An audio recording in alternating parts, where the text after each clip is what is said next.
I don't need to limber up, dude. I'm fucking ready. I'm with Always fucking ready. And with that, 5, 4, 3, 2, 1.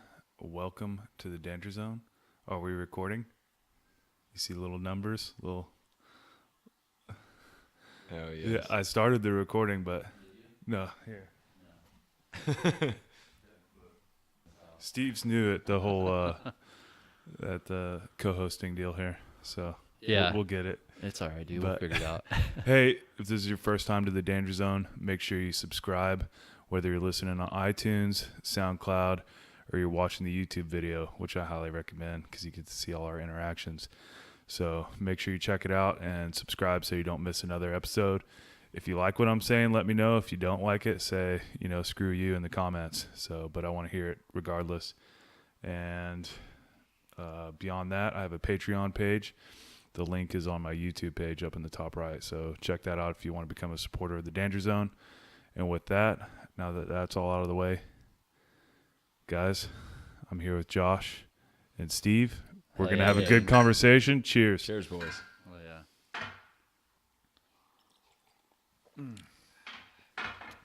So Josh, let's get a little introduction. Let's hear about the Infidel Motorsports. Hey. Give us a little background. Well, first off, thanks for having me.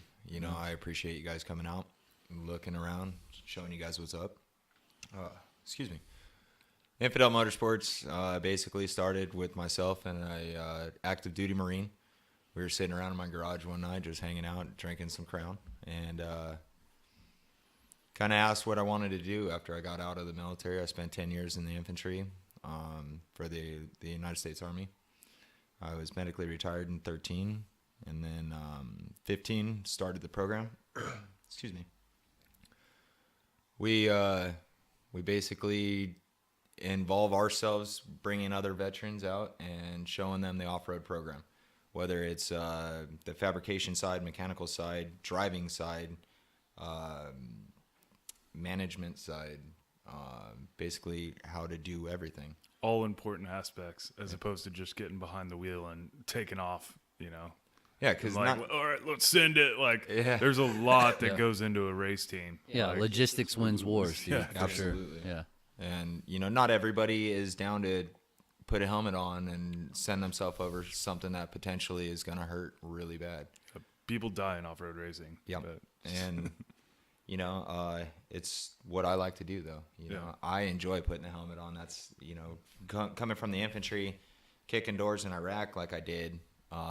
When I got out, I was trying to find that void, trying to fill that void, trying to figure out where in society I kind of placed and what I really wanted to do. I kind of went into a dark hole, and it's fun having that release. That is my therapy. That's what I do. That's how I deal with everything. yeah, Is putting that helmet on and going to race. it's interesting how we find ourselves in similar outlets or whatever. I know some people, take it a completely different direction. Maybe they become like journalists and they're writing left-wing articles for some Washington, Post or something. I don't know. Yeah, someone somewhere. And some of us gravitate towards like off-road racing and hunting and other stuff like that. But I think you hit the nail on the head. Finding like guys and girls like finding stuff after their military service, just finding what works for you and what vibes with you, and like what you can become like a therapeutic lifestyle. Absolutely. In a sense. Absolutely. So what triggered you to do that? What was it in you? I know we talked previously before the podcast about you being into the motorsports scene, whether it was, street racing, your Honda when you were a kid in high school, just trying to have that Fast and the Furious, like be the top dog, beating V8s with that turbocharged, Integra or whatever it may be. Right. What was it that once you got out, you said, yeah, this is it. This is what I'm going to pursue. And I think this is the answer for other veterans, or maybe an answer for other veterans. Well, so when I got out in 2013, I was forced retired. I tried to stay in. I fought to stay in. I had a really hard time. For 2 years, I went down a really bad road. VA kept prescribing me all kinds of pills. Me personally, I'm just not a pill guy. It doesn't do well with me. My attitude, the way I am. After 2 years of, I lost my wife. I lost my daughter at the time. I was losing custody of my son. I had no income. I was legitly at my rock bottom, and I was just torn. I was really in a bad spot. And then I had gotten my truck back. My race truck that I run right now, I had started back in 2010. We started the build before my last deployment I was slotted on.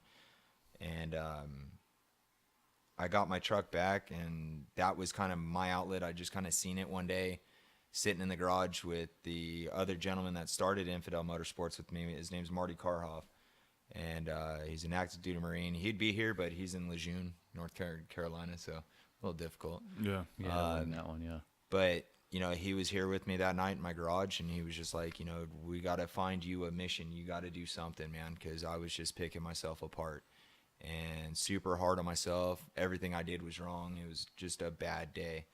And looking at my truck, I was like, I want to start racing, Going into it, I never intended to be the next Robbie Gordon or BJ Baldwin or anything, I just wanted to find a release, something that I could do outside of taking prescription pills and outside of sitting in a room with a bunch of people I don't know talking about events in my life that I really don't want to talk about and calling that therapy. No, you can keep all that. I'm going to find something else that takes my mind away from all that and lets me build off of something else in me, not just all those negative aspects of my life that I've gone through already. There's no need to continuously bring them up and deal with them. Yeah. I figured out my way to deal with them. And, once I did my very first race, going out, sitting in the truck in the back, getting ready to go out on the track, I was just ecstatic. It was just the best place I've ever been in my life, mentally wise, being outside of the military. I always saw myself in the military as something that I would stay doing. When that was over, it was like, now what? After that first race, I sat down and I have my boys with me, and I was talking to them about it, and it was like, I was just on cloud nine, I was just super excited about everything, and I didn't have that almost black cloud that follows us as veterans that we allow that develops over time as we focus on all those negative events that builds over us, and it weighs us down, it holds us down. When I came off the track that day, that cloud was gone. It was all blue skies, everything, birds were chirping. It was great, and You got away from the static, man. Yeah. For once you're only focused on that. On that moment. We don't get that very often. Like in combat or a hey-ho jump or a dive, whatever it may be, insert there, you're worried about not dying. You're worried about not messing up so that you kill yourself under canopy. Right. Like when you're in that truck out there, like pushing it, risking it for the biscuit, that's all you're worried about. Yeah. All the rest of life shit is static. Yeah. And that static doesn't matter because all that matters is that you keep those knuckles, at 10 and 2, wherever you're at, and you're just focused on the next turn ahead or whatever. Exactly. And that's a freeing feeling, dude. Yeah. Exactly. You feel free again. You're like, fuck, I remember this. And I think that's the part like Sebastian Younger and all those guys reference back to Tribe and shit.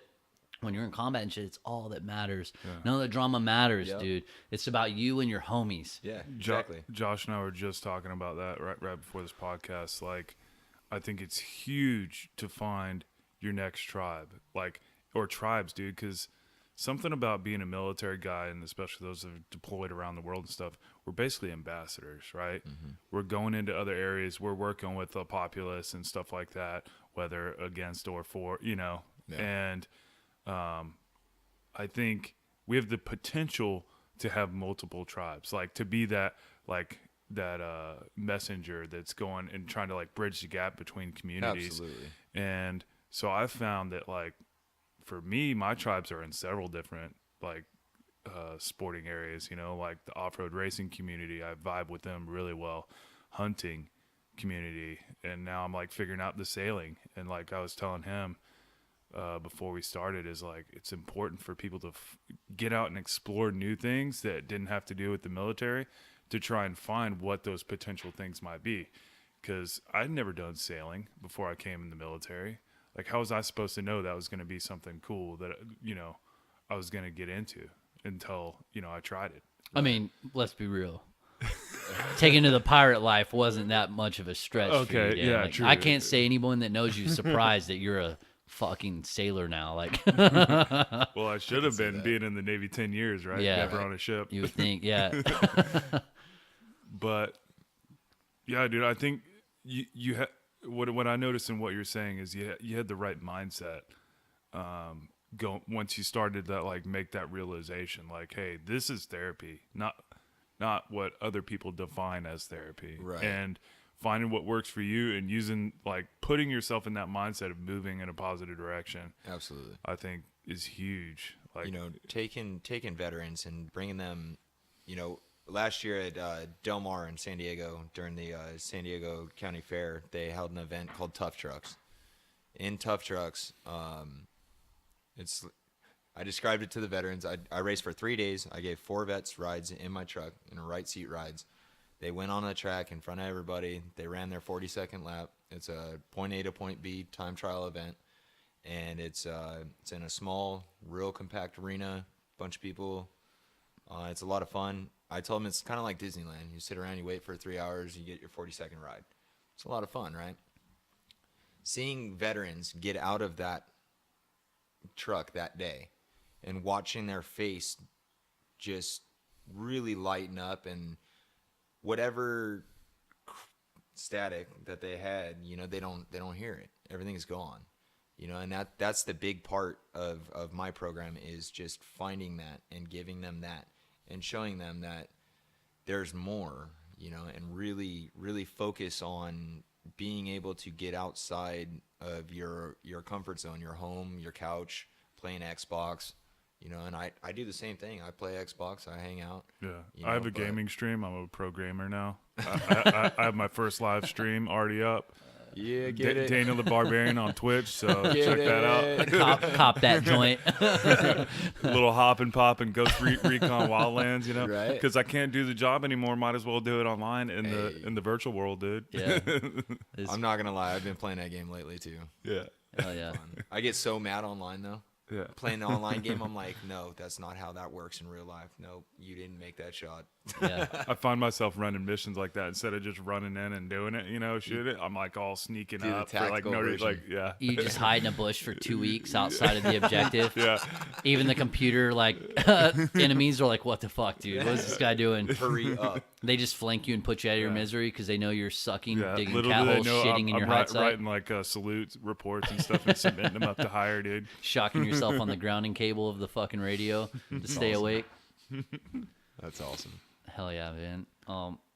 Dude, it's so legit. I was talking to some of your guys outside. You got such a good crew here, and I see you're even outreaching to Arizona and bringing other dudes in just to show them the way. Yep. I think a lot of times there's a feast and famine thing going on, whether it's these nonprofits or these veteran organizations. You see a lot of infighting, which is really sad, man, because there's plenty for everybody. Oh, yeah. Like, there's so much. There's more than everybody can even, take care of. There's so many people that need that outreach and stuff, and I think that's so badass that you're just freely giving it to these dudes. You're like, I know yeah. I've already busted the rust. You know, I'm not where I want to be yet, but I'm working on it. So let me bring you in. And you Absolutely. shadow and you see what I'm doing, and maybe it works for you. Maybe you find a better way and you show me, but you're just like kind of getting together and getting that team mindset again. And I was talking to the guys outside, and it's like, one thing that I don't think that we're addressing either, it's one thing to have your purpose and to have your tribe, right? And to find like-minded people. Yeah. And you always hear the quintessential veteran, they're not like me. These people are fucking stupid or this or that. Yeah. But if you just take a second back, open up your little, your vision, use your peripherals, you'll see there's tons of people just like you. Oh, yeah. And the off-road scene's huge for that. Yeah. Like, you go out there and tell a joke that maybe you would tell in the military, no one's going to look at you like you're crazy. They're going to laugh, right? You work hard, you play hard, and then you drink and talk about off-road shit or tell war stories, dude. It's an awesome venue. But the major thing that I think that is hard to replicate is just that mission focus and that hard work. Because once you're out there, as soon as, say, your truck flipped, the mission is getting Josh out, making sure he's good, making sure we put this fire out. Oh, we got to dig these tires out. Oh, the B-lock busted. We got to change this tire. Like, everyone's just there putting in their part. Whether you're the dude up on the wall with a 240 or the dude running to get them more ammo, everyone's just as important in that moment. Absolutely. And nothing else matters, dude. Yeah. And when you're done, you might be bloody, you might be greasy, you might be sweaty, you might be whatever it is. You're like, you watch that truck just fucking take off, and they're back in. You're like, hell yeah, dude. I was a For part once of that. I made a My difference. boys are here with me. Yeah, we made a difference. We came together. That's all that mattered. Yep. And now the truck's back out there. Josh is whooping it on, like whatever it is. And that's something that's hard to replicate in the day-to-day monotony, dude. And then when you don't have that, that's all you have is the static to listen to. Yep. So you're looking around, all you see is shit. You know, you see unhappiness, self-loathing. The VA's trying to pump pills down you. When all you really need to do is get around some homies, have a common mission, and bust your ass, dude. Yeah. Put in Absolutely. some fucking work. Put in some work hard, exhaust that body because the energy has to go somewhere. Yeah. Push past your injury. Don't let it define you. Exactly. Like, you do have what you have, but you can also work past it. You know, I'm very fortunate that I work with various veteran nonprofits. I work with one of my main sponsors is Warrior Passion. They are it's a 501c3, another nonprofit. He's a retired major from the Marine Corps. He was a F-18 pilot. He's now down in Miramar. He's one of the instructors down there. He does a bunch of stuff down there. Bunch of stuff he doesn't tell me about, because I'm not cool enough like that. Yeah, I mean, you don't rate, but it's okay. Yeah, dude, I didn't do the Top Gun thing, so like whatever, it's a cool story. But he working with him, working with veterans from within his community. Also, I work with another nonprofit, Warfighter Made. Yeah. They are out of Temecula. They're started by a 21-year recon Marine named Robert Blanton. Yeah. Who I know. I'm friends with, Okay, so you're quite familiar with. We were at first together, right? Yeah. He was at 3rd Recon Battalion. Yeah. Absolutely. With Zach, my buddy. Oh, okay. Yeah. Oh, badass. Yeah. So I figured you guys being recon, I'm sure you might have figured it out, but yeah, he's done a lot with my program. Yeah. Rob's been there pretty much since day one. A couple years ago, we were doing I have another sponsor. Their name is Soldier Wear. It's a clothing line built by an Army veteran. We had a name Mike Camarena. I'm sorry, Mike, my bad. But we had a booth set up, and Rob comes walking up to me and Marty, the guy that I started Infidel with. We had just started working with Mike doing the Soldier Wear thing, and we had a booth set up at the Lucas Oil Regionals event. We're cruising around. We're talking about what Infidel wants to kind of transition into, and out of nowhere, this big ass tall dude comes out. Rob's a big dude. He's a big, tall man. Straight warlord, but he comes walking over me, and I was wearing a Soldier Wear shirt, and he was like, he looks at me and he gives me this scruff look, and he's like, "So are you a soldier?" And I kind of looked up at him because he's much taller than me, and I was like, "Well, yeah, I was." I was like, "Why? Like, who are you?" Yeah. So we kind of started talking, and in the 100 feet that we spent walking next to each other, all the ice was broke. We figured out who each other was, and we've grown on that for 3.5 years now. Awesome. And Rob's a huge guy in the vet community, helping out with catastrophic injured veterans. Yeah. And working with him and seeing what he's doing with his program, bringing in the amputees and bringing in the severe combat injured, and adapting things really drew my program. I learned a lot from working with Rob and watching him grow and develop his deal.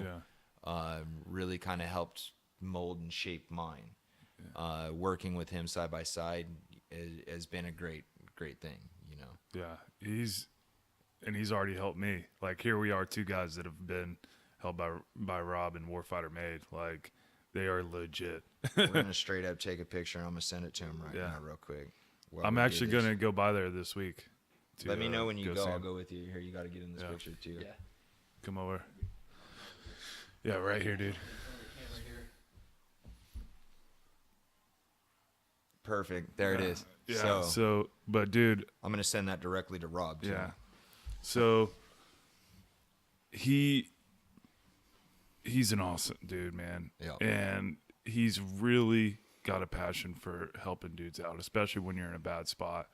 And like me transitioning out, going to Texas, the only person I know there is my brother, which I'd consider myself fortunate, right? Like, I at least have somebody. I'm not on my own, right? Thanks, bro. Absolutely. I have my older brother, his family, and like that's a good support structure.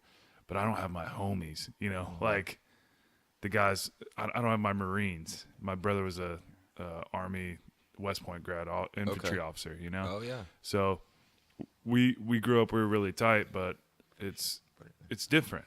He's not a Marine. He's not the guys I'm used to, Right. you know. And so my buddy Zach and I had done the Mint 400. I was part of his pit crew. He was running a retro racing buggy that him and Francis built, and so I was just like volunteering to like be part of his pit crew, and I was just like I fell in love with it. I was like I'd been off-roading all my life growing up in Arkansas, but like I'd never been around off-road racing. Right. Like totally different scene, dude. It's just like as much horsepower as you can imagine, just like flying by you, you know. And then we got to see the trophy trucks, and we're just like right there as they're just like Isn't that a gnarly flying by, feeling?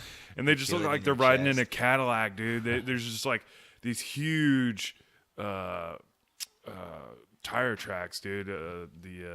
The ruts are like super deep, yeah. and these things are just running through there, just like 39-inch tires are just tires going just up and digging. down, just whoa, whoa, whoa, whoa, whoa, and they're just in there, just look like they're in a Cadillac, dude, just like wow, Yeah, flying by. because it feels like that to Yeah. them. It dude. really does. There was this awful wreck, dude. They had to airlift some dude out there, like. But I was like, this is awesome, and And that's the good Dude, and the yeah. bad sides of off-road. Yeah. You know, that you see that Cadillac ride and you're like, you feel it in your chest. You see the truck go by and you get super amped. You know, then you see the bad sides, you know, with the helicopter and whatnot. And hopefully whoever that was is good to go.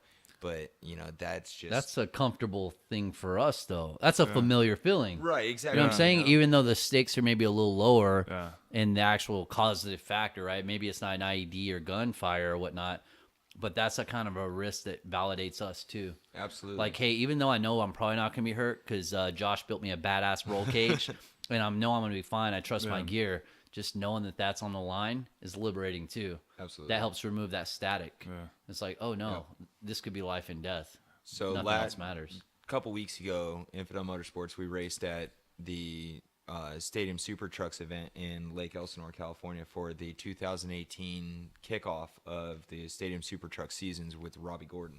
Hell yeah. The 1400 trucks were kind of like one of the opening, or I guess we were the closing act because we were the last race of the night. Yeah, I almost missed that race. We were heading out, and then you guys came out, and we stood at the top and watched you guys. Awesome. It was dope, dude. Yeah, you know, all night I had been walking through the crowd and seeing there was I've never seen a crowd like that. There was Yeah. like 25,000 people there. Oh wow, That's that's pretty big. It was gnarly, you know, and I had gone to the SST event in December that was there, and there was like 2,500 people, and that was it. Yeah. And then to see 25,000 people. Potential sponsors of Infidel Motorsports, take note. Yeah, There's write 25,000 people write this watching. down. Yeah, 25,000 for sure. people, you know? And we had, we went out, we ran our race. We came out in practice. Round one, I've never done a Stadium Super Truck event ever. I came out with my desert truck we built in the garage. I showed it to you guys. It really wasn't set for these little bump jumps that they have. They have a huge crossover jump. It was 66 feet from point to point.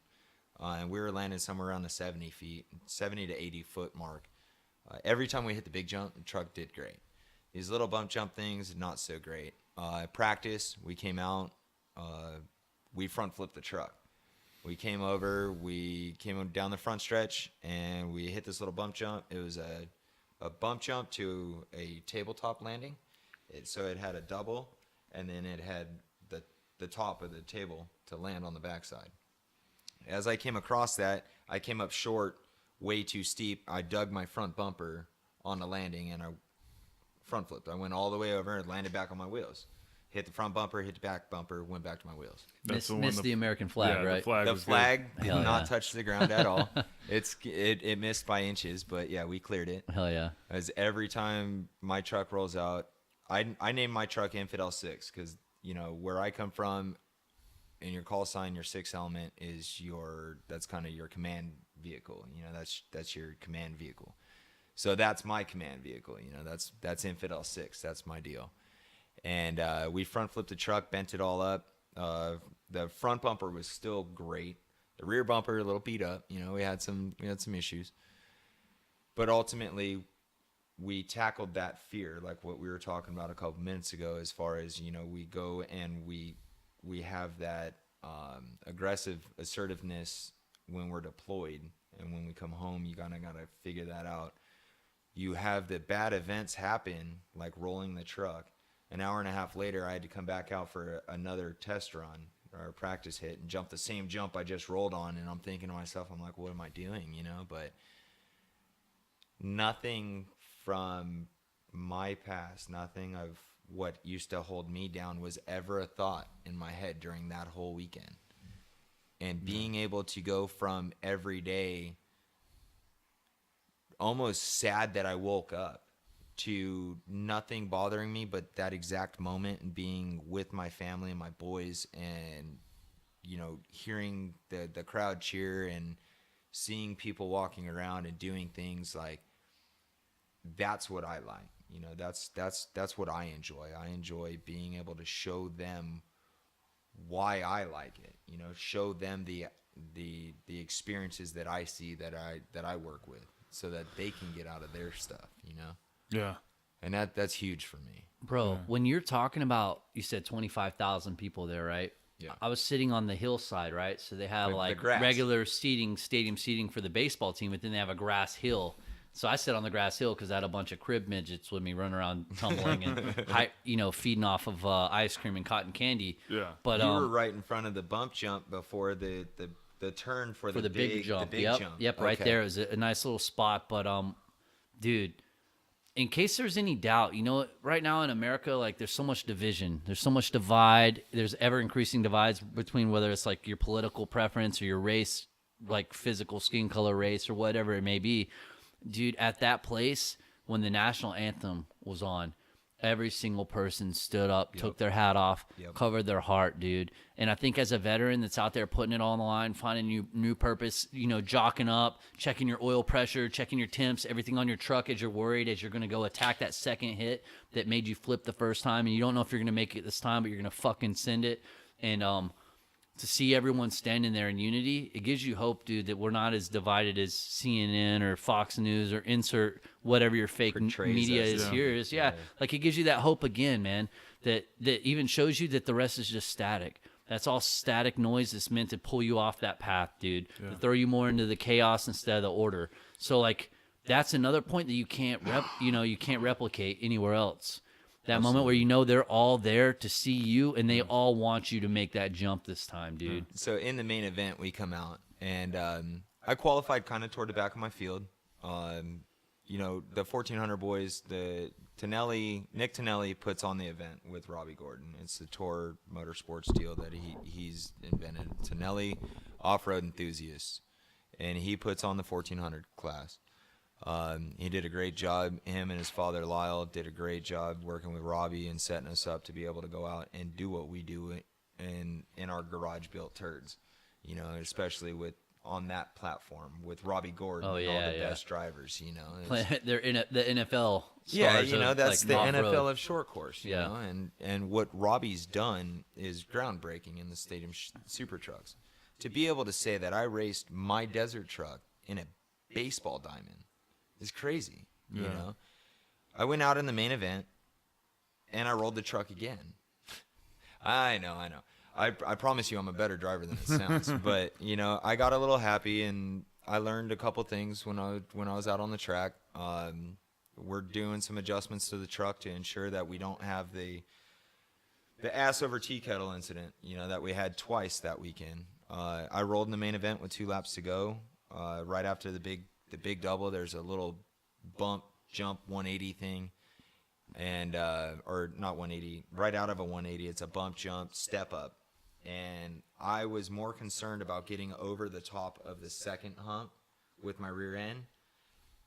I didn't want to case it. I was concerned about coming up short, casing it, going over. Yeah. So I wanted to go far enough to land on the back side with my back tires. However, I went too far. The layout of my bed cage at the time was wrong. My geometry was just off. I learned a lot. It kicked my truck, and it lifted me up, and we went about 9 feet past where we were supposed to. Landed on the bumper, rolled it over. Truck caught fire. There was some panic in the truck.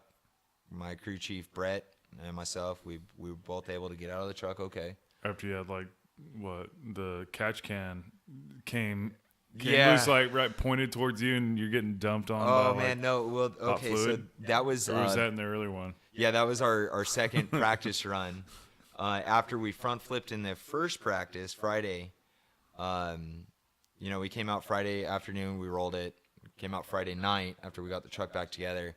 When we rolled it, the radiator I had mounted in the bed of my truck. It's in the back of my truck, and the overflow goes over to this sweet, awesome Gatorade bottle that we have zip tied to my truck. Completely legit. Oh yeah. Yeah. And it was literally a Gatorade I was drinking earlier that afternoon. Then I was like, oh look, we need a new one. So I zip tied it to the cab or the bed cage of my truck. And when we rolled with such force that it actually pulled the overflow hose from the top of my radiator that went inside the cap lid of that Gatorade bottle. It pulled it out and it pinned it between one of my shock elements and the cage directly behind me, pointing at the back of my head. So Damn. we come out and practice, and keep in mind, I hadn't hit that big 66-foot double that was a crossover jump. It's pretty intimidating. You look at that, it's like 15 feet high, it's That's 66 huge. feet long. It's huge. It's a big jump. I'd never hit anything like that in my truck, especially at a baseball diamond. You only have so much room. So the run up to it was like 100 feet. It was really short. Yeah. Yeah, it's gnarly. However, I give it up to Robbie Gordon and his team that built that track, because I was able to get over that jump every single time once I finally sacked up and did it. But we came over it in practice the second time, and as I lined up for it, I hesitated, and I noticed that the temperature of my truck had spiked. I had an air bubble from when we flipped. It got an air bubble in the coolant system. And with that overflow line pinned pointing at me, I decided to take a 220-degree shower in the middle of my practice run. It shot past me over my left shoulder. We have two visors on the truck. We have an upper visor and a lower visor, and it's just an aluminum panel that sits there. And that little stream, I watched it from my helmet. I watched it go past me, and I could see it as it hit, and it just sprayed me. It was like a shower, and it was not fun. Yeah. But we ended up fixing that one. We come out, we ran our qualifying event, did great, hit the jump a bunch of times, did what we had to do, ran the track exactly how we wanted to run it. Sat down and talked with my crew chief Brett. There was a couple little adjustments we were going to make if we were in the run for the lead. We weren't.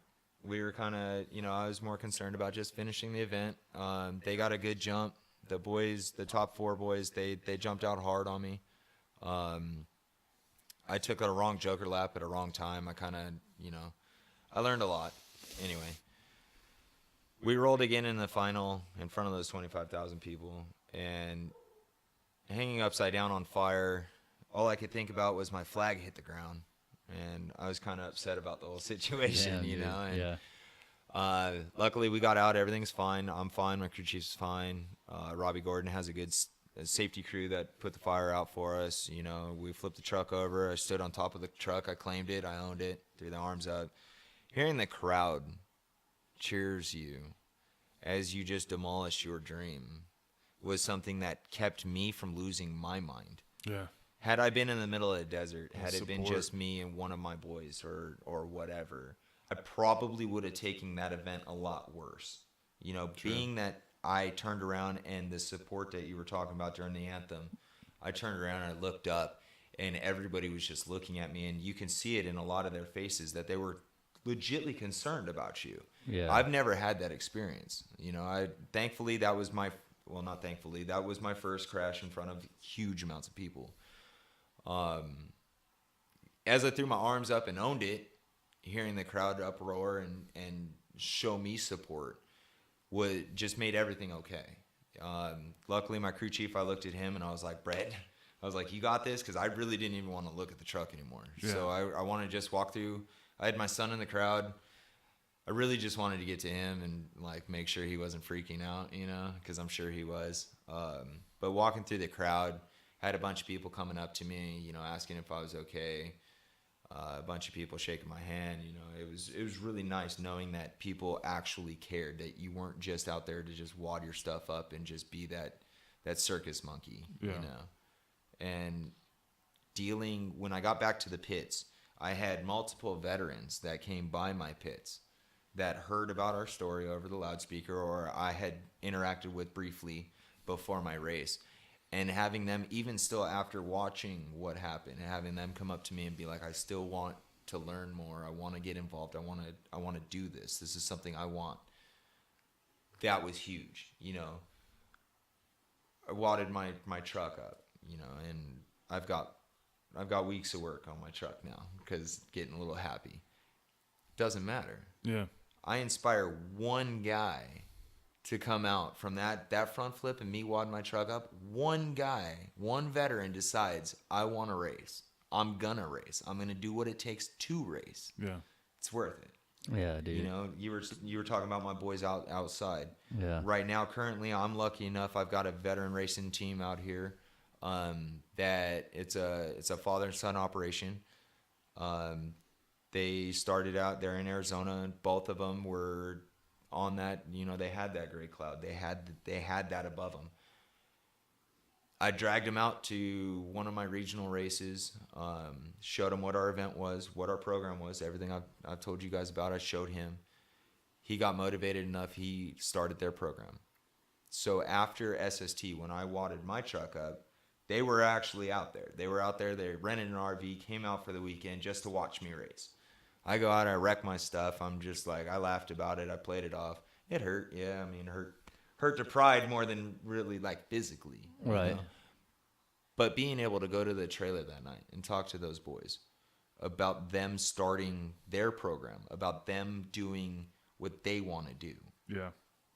That's amazing. You know, being able to have a veteran race team come out, and their name is Disabled Hero Racing. Yeah. They're up and coming. I'm working out some deals with them where eventually they're going to be coming into the SR1 program. Yeah. They're going to take my car. They're going to run SR1s when I step up to Pro Light, because that's the direction of my program. Yeah. I've had them here for 3 weeks since SST. They're going to be here all this week doing prep work, doing everything. They're going to round 1 and 2 this weekend. We're racing up at Lucas Oil Regionals, Southern California, up in Glen Helen, San Bernardino. When is that? Saturday and Sunday. Okay. It's $10 to get in. It's a regional race. It's a bunch of it's kind of the B league, you know. We're entering a pro class going into it. You have your regionals, then you have your nationals, and we're in our regionals. We finished 5th last year in Open V8 in our 1400 truck that obviously isn't racing this weekend. You're racing the Yamaha. This The red weekend, car, right? yeah. Yep, okay. That's going in the SR1 program. So that's a Rhino. What class? So it's called the SR1, Yeah. but it takes I have a 2006 Yamaha Rhino chassis that's Okay. been modified. It's fully caged, fully race prepped. It's a race car with a 2007 Yamaha R1 motor from the 1000cc sport bike, street bike motors. We take those motors, put those in. We have stock motors, stock trans, so it keeps it as more of a driver's class. Mm-hmm. Spec'd on weight, width, length, fuel. The motor trans, they have to be stock. Your differential, everything is built on the same components of the class, so it legitly is a driver's class. Yeah. It's my first spec class I'm going into where it's that spec'd. I come from a 1400 desert class that steel cab, working doors, big tires, big shocks. There's your rules. Yeah. You know? So Heck yeah. as long as you've got a steel cab and working doors, you're a 1400 truck. You put a fiberglass door over it, like, you're not. Yeah. So with these being all spec'd, you know, it's my first push into the pro class. That's you know? awesome, dude. And getting another veteran that wants to take that exact car that I'm running this year and run that one is huge, you know, and his program's working with my program to make all of this work with a Pro Light and add the SR1 into their program. Yeah. But that's, you know, watching Disabled Hero Racing take off from just a idea on a napkin to actually have a car and be on a track. For me at Infidel Motorsports, that's phenomenal. You know, like I said in the beginning, I never went into this planning to be the next Robbie Gordon or BJ Baldwin or anybody. Or in short course, you know, we have Rob McCachran or RJ Anderson or Brian Deegan or anybody like that. You know, I don't really care to be that big, to be honest with you. You know, one, I like being more in touch with everybody that's involved in my program. Yeah. You know, I feel that some of the big guys, once they get to that level, you know, they've got other things to worry about. They can't deal with everybody. They can't deal with a small guy. I want that small guy to come up to me. I want that little guy that's like, I don't really know what I want to do. Those are the veterans that I want, that are like, look, man, this is what this is what you could potentially do. This is what you can do. And again, whether it's putting on the helmet or working with my crew chief, Brett, which is an amazing fabricator. The kid's a fucking genius when it comes to metal and trucks. It's amazing. Work with him, learn the fabrication aspect. You know, I went to school. I know welding. I've done this for a long time. You know, showing veterans welding, bending, notching, you know, cycling of the front and rear suspensions, dealing with motors, whether it's race motors, 4-cylinders, V8s, turbo or force induction, naturally aspirated. You know, we have a sand car that's force induction. So to learn a force inducted motor, you can go to the sand car program and work with the sand car and take veterans in a 4-seater, and we go do ride-alongs out in Glamis or Gordon's Wells or whatever. You know, we have a 4-seat sand car that we use. With Warrior Passion, we're working on building a 3-seat desert truck. So myself, my crew chief, Brett, we can do desert races and take as a 3rd seat, we fill that seat with a veteran. So they can see what happens in a truck. They understand, look, this is how it actually works. You know, everybody can watch YouTube and sit there and be like, okay, well, I've seen that. I know how to do it. Yeah. Until you physically sit in a truck for 3 hours and you're going through, or an hour in short course. Yeah. You do that for an hour. You're going to learn different things, the way the truck moves, the way you move in a truck. You know, the way you deal with certain, like myself, I have injuries from military. I've learned how to maneuver around those injuries.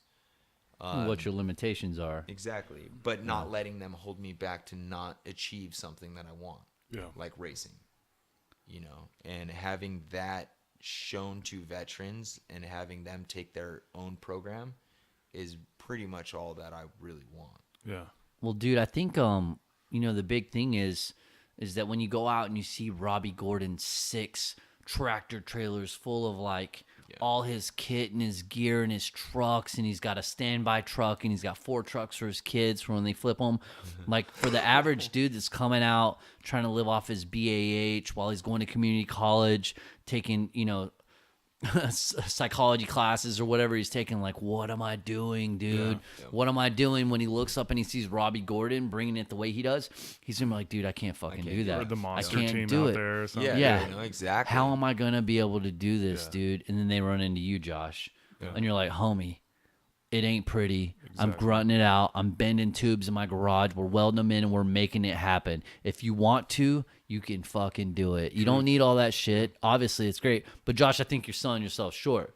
You're saying you don't want to be on that level. But Well- each time you go on that track, you gain more experience. You're learning more things. It's inevitable with your determination, and you have a badass grip of dudes like you do outside, Yeah, that you absolutely. can't reach that level, right? Or at least be a force to Absolutely. be reckoned with. And I Absolutely. think that empowers the dudes even more. So instead of maybe saying like that's not even your goal, I think it would be dope if you made it to that level, because it empowers all those dudes behind you to say, fuck, dude, Josh is a dude. He's my homie. Like, Yeah. we hang out and he's doing it. I can do it, dude. Dude. So Zach and I are out to disrupt the Ultra 4 Yeah. See, and when you And- get your stuff together, you Yeah. got to let me know because I'm gonna Yeah. show up. We're gonna roll out. I mean, like you were saying, I don't have the big coach or nothing. We sleep in a box trailer Yeah, dude. in the I'll sleep field, in a but tent. Maybe put like a We gotta get cage around it together. so I don't get run over or something. But Oh, yeah, some no. concrete barriers or something. But like We always park yeah, all dude. the trucks in Yeah. a big circle, so that you can't hit us in the middle. But dude, getting sent out to that, back to like sort of how I found, the passion in racing. Went out to the Mint 400 with Zach, and I was like, I love this shit. Then guess what? Another deployment. This is while I was still in. Then I'm getting out, moving to Texas, away from my homies, right? And Rob hit up Zach. Zach's living in Iowa. I'm in Texas. We hadn't seen each other in years because I left Recon Battalion, went over to MSOB, and Rob called up Zach. He's like, hey, I want to send you to Camp Razor East. Do you know of another Purple Heart vet that could go with you? He's like, yeah, my boy Dan. Like, I know exactly who needs to go. Yeah, easy question. So immediately we got the arrangements made, dude. I can't thank Warfighter enough to like send us there. Like, Hell yeah. so we go up there. Polaris is an awesome company. Oh, yeah. Dude. I'm meeting the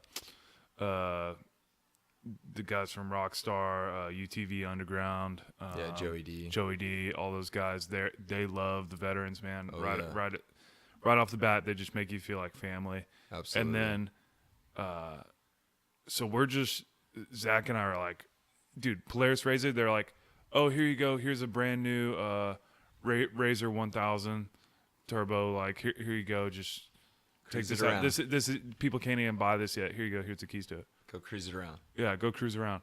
And luckily, it was raining that first day, so nobody wanted to be out getting wet and shit, except for the 2 Recon Marines. Like, Yeah, we're like, yeah, I'll do yeah, it. we were like, so we had this whole state park, dude, and we're just cruising at like 60 down these trails and stuff, which we didn't find out to the next day. It's like 25 miles an hour everywhere. Yeah, Max. right there on Sand Highway, right? So In no, Glamis. this is in New Hampshire. Oh. Camp Razor Oh, East, east. like No, up yeah, in the yeah, mountains. you're right. Yeah. My bad. Up in the mountains, dude. And so like, we're just like, dude, we're just like hitting Flying. these trails, flying, dude. Flying.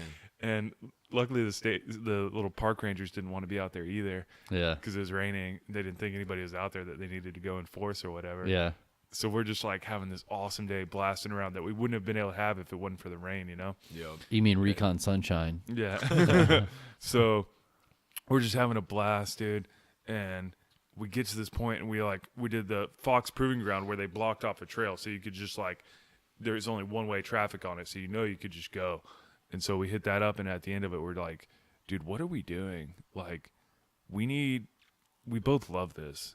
Like, it's a passion of ours.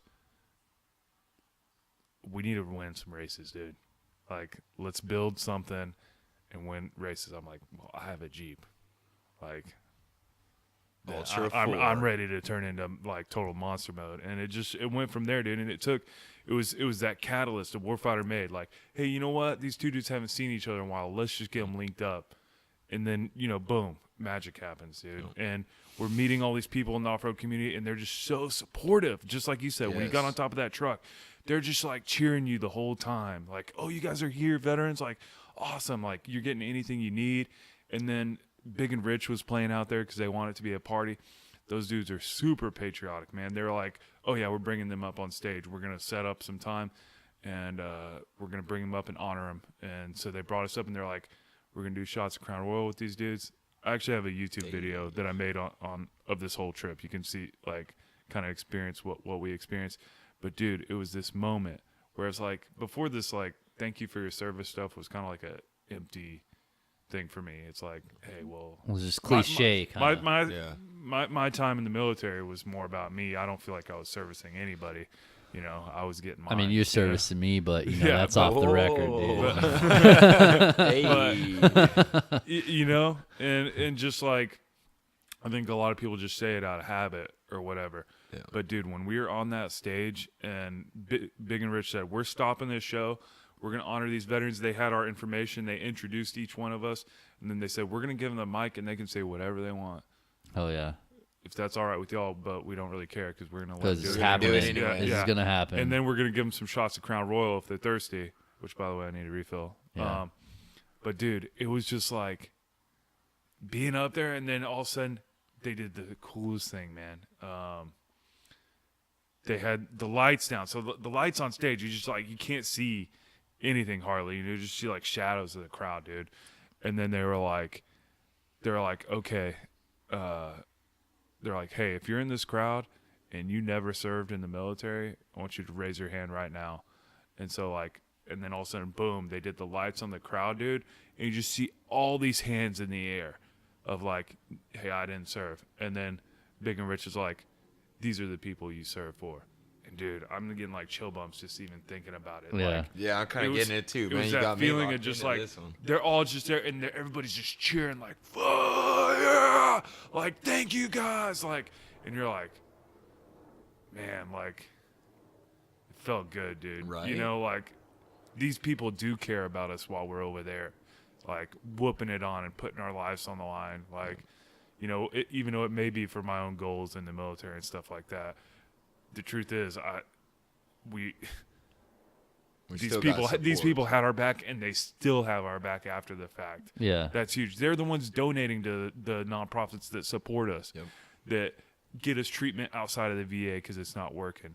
Somebody's got to fit that bill, you know, and people are just paying out of their own pockets, man, out of their only livelihood to take care of us when you know, other organizations within America won't. They're turning their back on us, you know.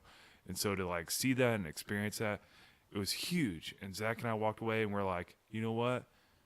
It's cool that we got this awesome experience. We need to share that with other people. Like we need other veterans to experience this because this is huge. It's a way to connect with that civilian people that we feel disconnected from our military service. Like, hey, they just don't get it. You know what? But you can find these communities where they do get it. They were supporting you. We have common ground. We both like to rip it out here on the trail and send it, right? And so I think, and even meeting some of the Danish guys, like the Danish soldiers I've been hanging out, they don't get thanked over at their country at all. And so they're actually starting to travel in America just so they get some appreciation for like their service. And so, dude, it's cool because from just Warfighter Made, just trying to get two veterans together, now Zach and I are building my Jeep out for Ultra 4 racing. And our whole plans, everything that we're thinking is not about us racing. It's about getting other veterans in. So even the height of the roll cage and everything, we're making it super tall. So guys taller than me, they don't have to worry about the headspace, you know, shit like that. And just, and I want to get all the, I went out to Glamis. I traveled out on my own dime Glamis to is fun. Camp Razor out there and seeing how they altered the hand controls. their razors so they can have hand control. So I can get in there and drive it, or an amputee can get in there and drive it. Same thing. That's how I want my Jeep, dude. So we can get amp guys in there doing Ultra 4, dude, just rock crawling and everything, and they're able to do it in my Jeep. You know, so that's the goal, is to like show other people that there are these things you can dive into, and it's so therapeutic, and it's this huge support structure where everybody wants to see you succeed, man. Absolutely. And besides that, like once I started working on my Jeep, right, and I'm in there just, you know, wrenching in my garage, cranking it out. And just figuring it out, though, because like you're not a mechanic. You weren't a mechanic in the military. You weren't a mechanic growing up. Like, if you want to figure it out, you can figure it out, and it's a challenge. You know, I love that. I buy parts for my Integra. I don't even know how to put them on, but I figure it out. Yeah, you gotta learn. Having multiple TBIs and concussions and stuff, I found myself to school stuff, reading all that. It's not happening. Like, wrenching in the garage is therapeutic, dude. Absolutely. Being able to do this simple input-output maneuver. This is what I've actually found in sailing, too. You're making all these, like, pulling on this rope, pulling on that one. You're doing these little, like, maneuvers, and next thing you know, this boat's, like, sailing in the direction you want it to. Like, same thing with the Jeep. You're sitting there, you're busting your knuckles, but you're turning this, you're turning that, and then when you're done, you've done something, dude. You've put this together. Yeah, you've taken it apart. Quantifiable. Yeah. You put something in it and you got it out. Like, and it's what you put in. Like if you put in garbage, you're gonna get garbage, you know. And so it's just like bringing it down to that simple like maneuvers, just pushing and pulling. Yeah. It feels so good to just spend hours doing that. It's almost like you're in this meditative state. And yeah, there's some like little spikes in there where you might hit your head underneath, or like you really bust your knuckles pretty good, and you might be. But it's also a challenge to work through that, right? You get a spike in your blood pressure, and you're like, okay, how am I going to deal with this? Because I need to get back to work, right? So I'm just going to take a couple deep breaths instead of like punching stuff, or something. That's what I think is a huge flaw in like kind of the mentality, right? I think that Congress and whoever instated the GI Bill was doing a great thing, right? Yeah. Figuring out how you're going to like pay back the vets and the people that gave that service, and how we're going to allocate and be good stewards of taxpayers' money to set these people up for success. But the thing that I see is a lot of dudes getting out from doing these types of jobs, whether you're the infantry or your special ops or whatever you may have been, trying to go and assimilate into a community college type environment. And you're setting them up for failure.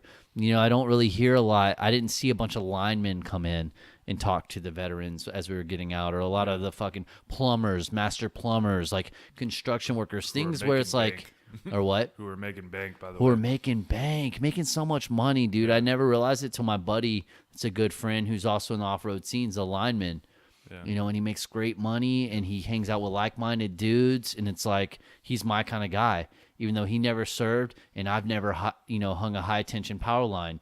We see eye to eye because we're similar human beings, dude. Yep. And I think that's a part that we're not really doing very well in our transition process, is keying these people up in the right direction.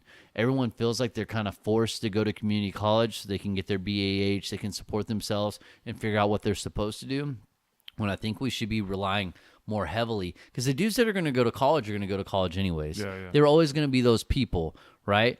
But it's all the rest of them that we're trying to shoehorn them into this other idea of what they're supposed to be once they get out, and that's why we're having a lot of lost veterans. Yep. But if we push these trades a little bit more, like the welding aspects, the pipe welders, the whatever they are, the fabricators, the motorsports guys, and we push them towards there, and the GI Bill's opened up more.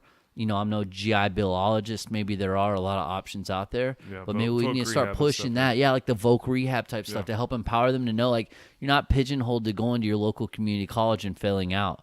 You're not. There's a ton of options. The VA does have a couple programs like that. I took advantage of it in the middle of 2015. I went to the Fab School here in California up at Rancho Cucamonga. Do you know its name? The Fab School. The Fab School, cool. That's a GI Bill sponsored school. VA, yeah, cool. They pay for it all. It's 600-hour course. It's 6 months, and it's an entry level to fabrication.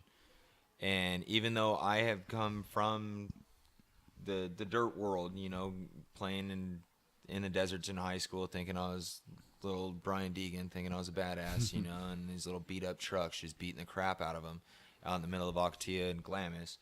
I went from that. I went to the military, did my thing, did the street racing thing, learned all these mechanical things. And then when I got out, I had been welding for a long time, learning how to build my own cages and do what I need to do what I want, right? I found the Fab School and went to it, understanding that the VA paid for it. They cover things like MIG and TIG welding, aluminum, steel, bending, notching operations, front and rear suspension theory, cage design. Oh, wow. It's an introduction to, it's more geared toward off-road. Yeah. But depending on your specific interest, we had an Ultra 4 guy. We had a couple Honda guys. We had a couple desert guys. We had short course,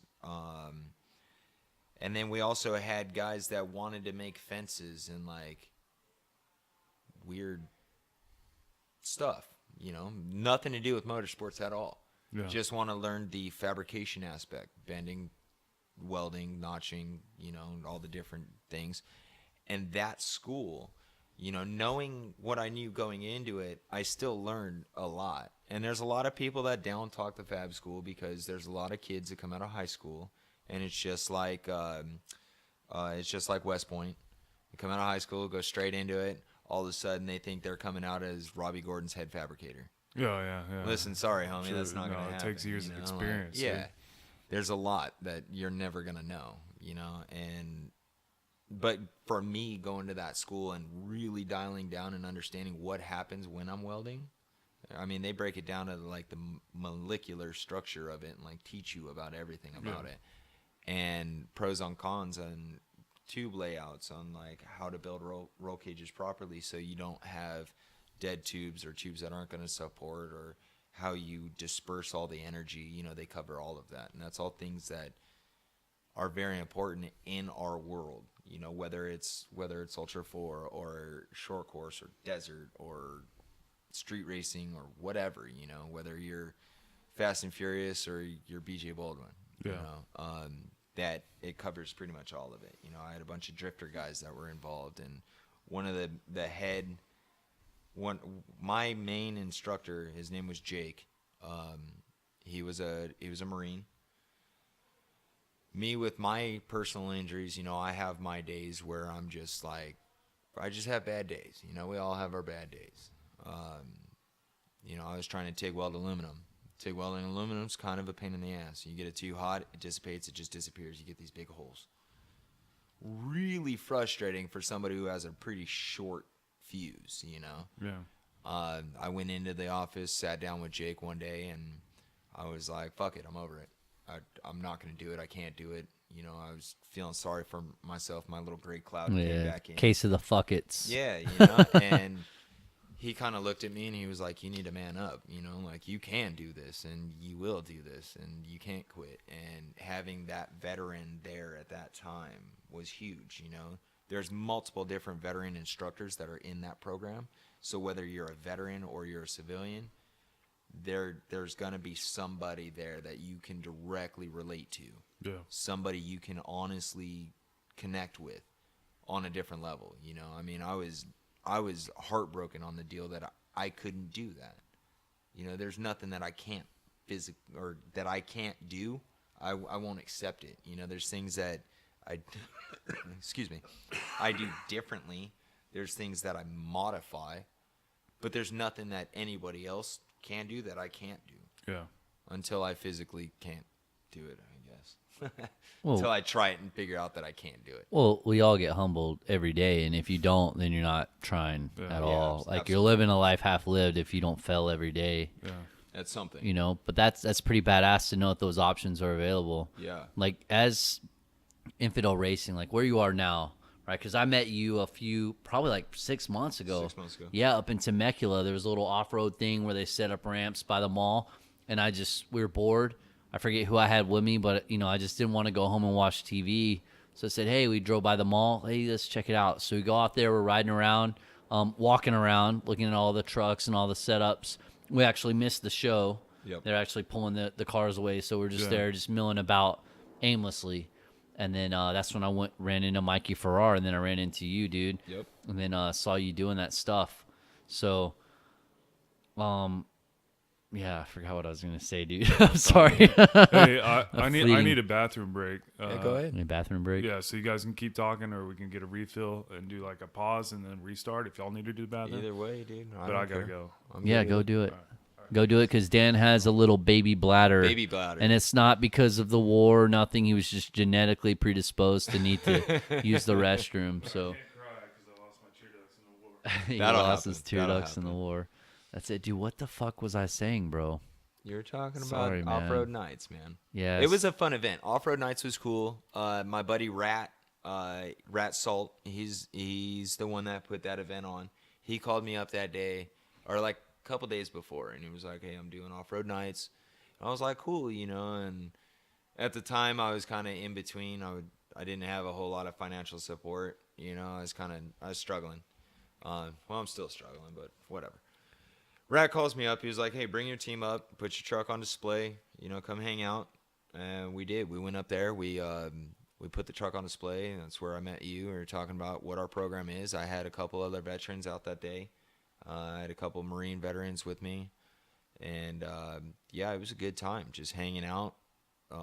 The militia had their like B teamers in. Yeah. So they were out doing the freestyle thing, which was cool to watch. And then the Jeepers came out. They did the like car crush thing. And they got hung up. They got hung up. That Yeah, was cool. So that's what showed up. And I remember what I was going to say. Okay, so from the point where you started, dude, and you went to the fab school, and you're figuring out how to navigate that, you're realizing that welding aluminum is tricky, but right, you did figure it out. Yeah, right? yeah. My whole it was- firewall on my truck's all aluminum. Yeah, it just took patience, and it took a different type of tactile thing. You're used to pushing hard, using your muscle, and getting through it, and that's not. It's a tactile skill, making sure your gas is right, everything's right, your distance is right, your arc's right, everything's right, all these little intricacies that you never really had to deal with before.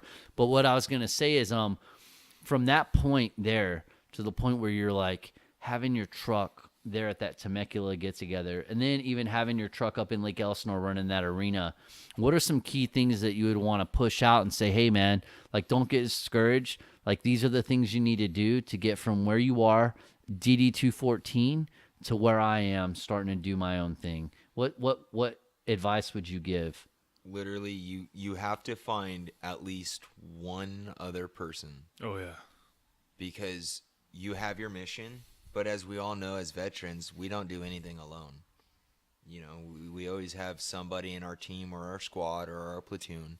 Somebody is real close usually. Like if you're legitly by yourself, well, I mean, maybe the recon guys did a little special stuff that I don't know too much about. I was just a basic grunt, but Yeah. there was a lot of things that, for us, it was a battle buddy and a mission. Mm-hmm. You get somebody that is like-minded. You have your mission, and you can succeed.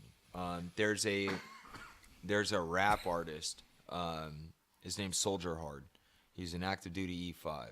I found him on the internet, and then Soldier Wear that I spoke about earlier. They did a music video with him called Triggers. You can find it on YouTube. It's Soldier Hard Triggers, and he is known as the voice. He talks a lot about veteran suicide, PTSD problems. This song Triggers is one of those songs that me personally I directly related to. So when I was dealing with people that didn't understand PTSD and I couldn't explain how or what I was going through, that's kind of one of those songs that you can be like, here, just shh and just watch it, and like it kind of gives you a little bit better of an understanding. So when you go from your DD214 to here now, the perseverance, the battle buddy, and the mission, that's literally all it takes. If you've got you and your buddy, you guys will come up with ways to figure out the financial backing to achieve what you want. Understand coming into it, don't start dead in the water and say, I'm going to build a trophy truck right now. Probably not going to happen, I mean, that's a $300,000 vehicle. Got a milli sitting in the the the savings account. you better have some zeros, and if you've got it like that, you've got it like that. Yeah. I didn't, How'd you do it? So when I was in my dark hole, the gentleman I originally sold my truck to in 2010 after my injury, he called me back. He said, I want to sell you the truck back. He wanted to go to the F-150. I got the truck back.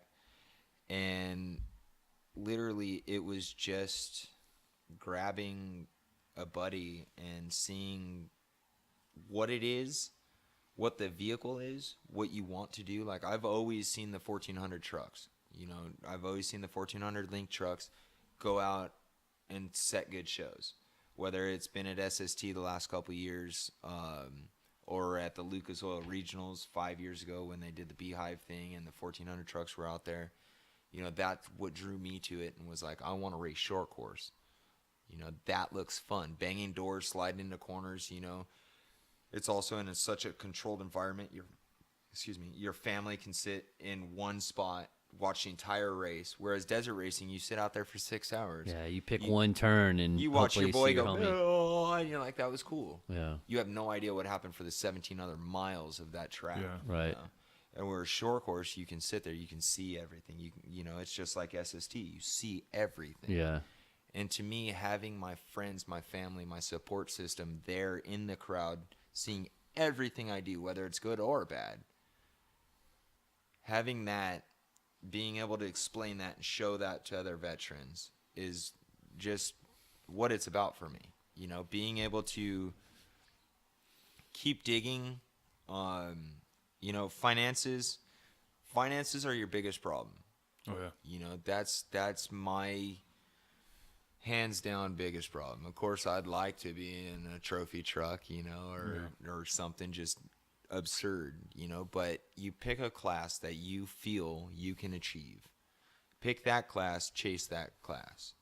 You start there and you see where you will evolve into, but pick something you can achieve. If you and your buddy come into it and you're like, I've got $5 on it.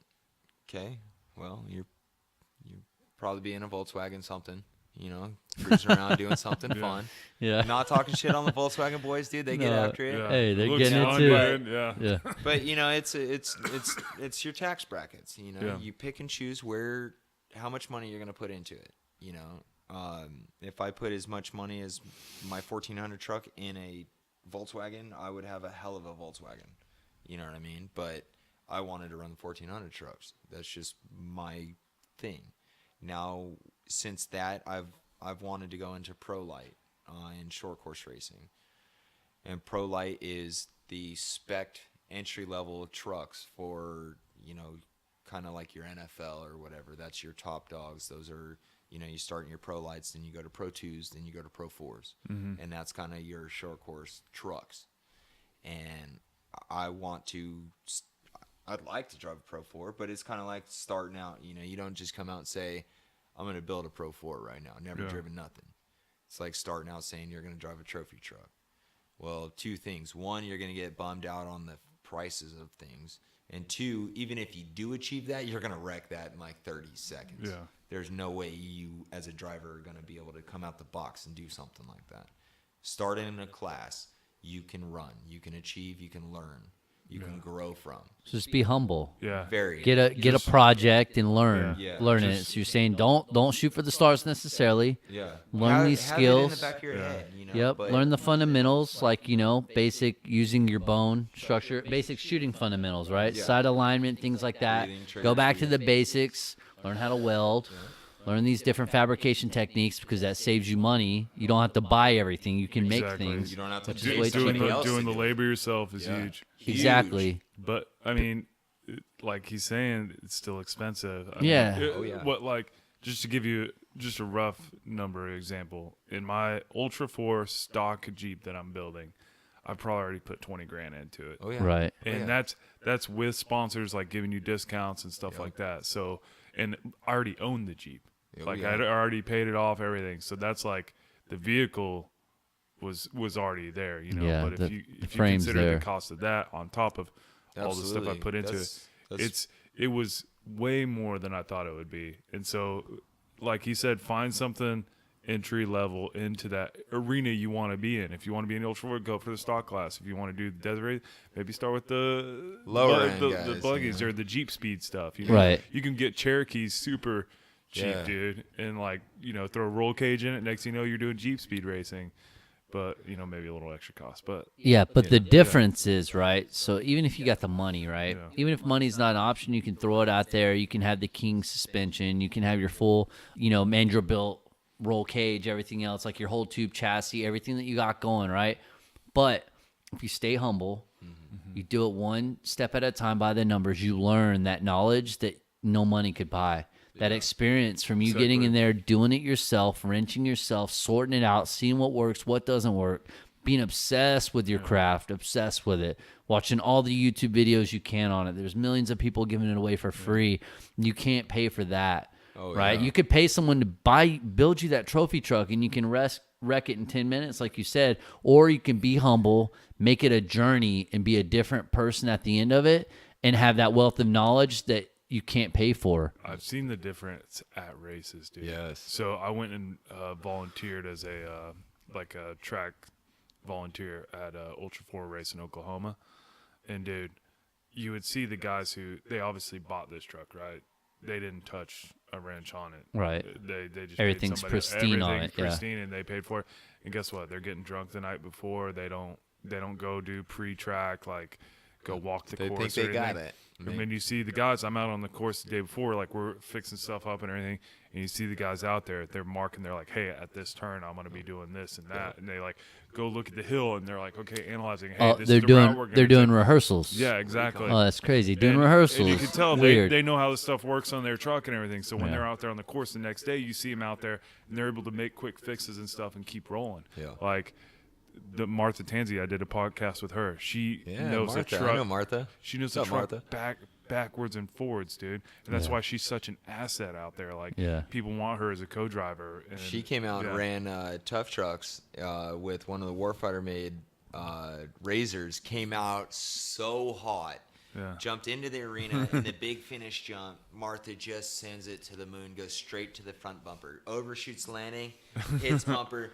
Really thought she was going over. Luckily, the bumper, it leveled her out and she came out of it. But yeah, that was she's a pretty intense chick. She's Yeah. pretty cool. She's awesome. And then, but dude, you see it on the course. Next thing you know, the dudes who came out and they just bought that stuff, they didn't come out. They didn't look at the course at all. They're lost out there, dude. Yeah. They hit this hill called Dead's Man Slide, and they're lost in the water, dude. They pick a bad route. They're getting all frustrated because they're hungover, and they're just like backing into a tree and then trying it again. They're just breaking their trucks, and it's like they don't finish the race, dude.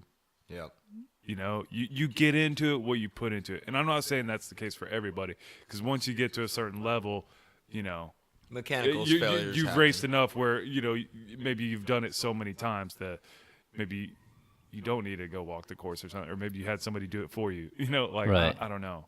But you definitely see the people who put the work in are they I know intimately how my Jeep works. Yeah. Because I'm there every step of the way. Yeah, you So put if every something part breaks on it. I know exactly what's going on. Like you know? I half-assed that that lower control arm. I know. Yeah, I know exactly where to expect. Yeah. Well, let's not take anything away from like the Robbie Gordons and stuff, Yeah. because they have years of experience. I know that's right? that's It what- took that's- them years to get where they're at. That's like, what I'm saying. Yeah, if you look at them But- and watch them do it and think you're just going to come out the gate and do what they do, you can't, because they got They're crazy. that autonomic nervous system that drives when they don't Yeah. when they're confused. It just takes over. So you what's know? funny is Robbie, a lot of people don't know, Robbie is driven damn near everything with a motor. I mean, he's gone from NASCAR to Indy to Dakar to the Baja 1000 to short course to now he does the SST thing, like, I mean, the guy's been across the board hands down,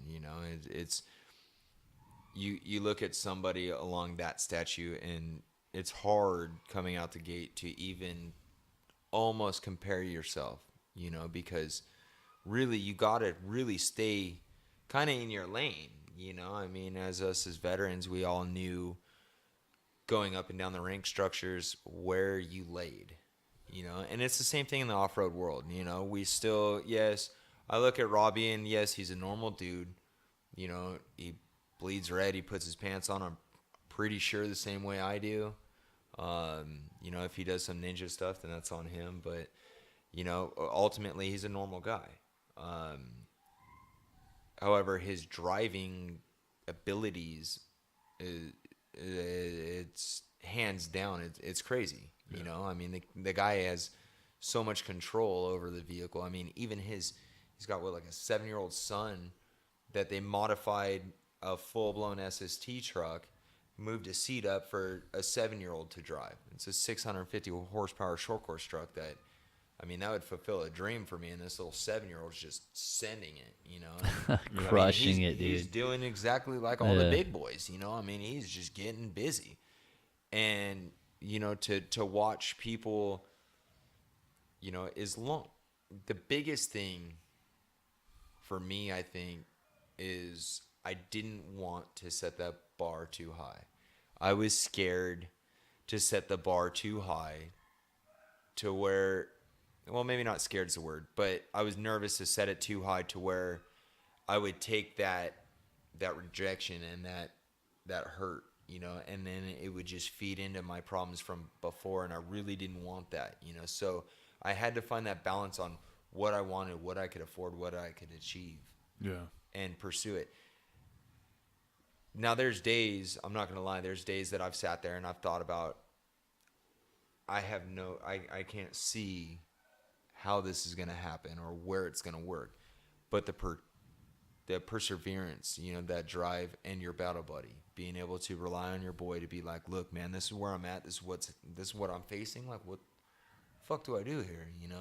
And just being able to have that team and be able to turn around and keep pushing. If I didn't have the team that I have right now, I wouldn't be able to do what I do. There's no way. My crew chief, Brett, and my lead mechanic, Chris Denny, they are some of the best dudes that I know. They've kept me in line when I'm losing my stuff and I'm having my days. I can look at them and, they'll do the work that I need done. They're like, just go away. It's okay. And I'll go to them all stressed out. Something's wrong with the truck in the middle of a race, or, something's wrong. And they're just like, it's okay.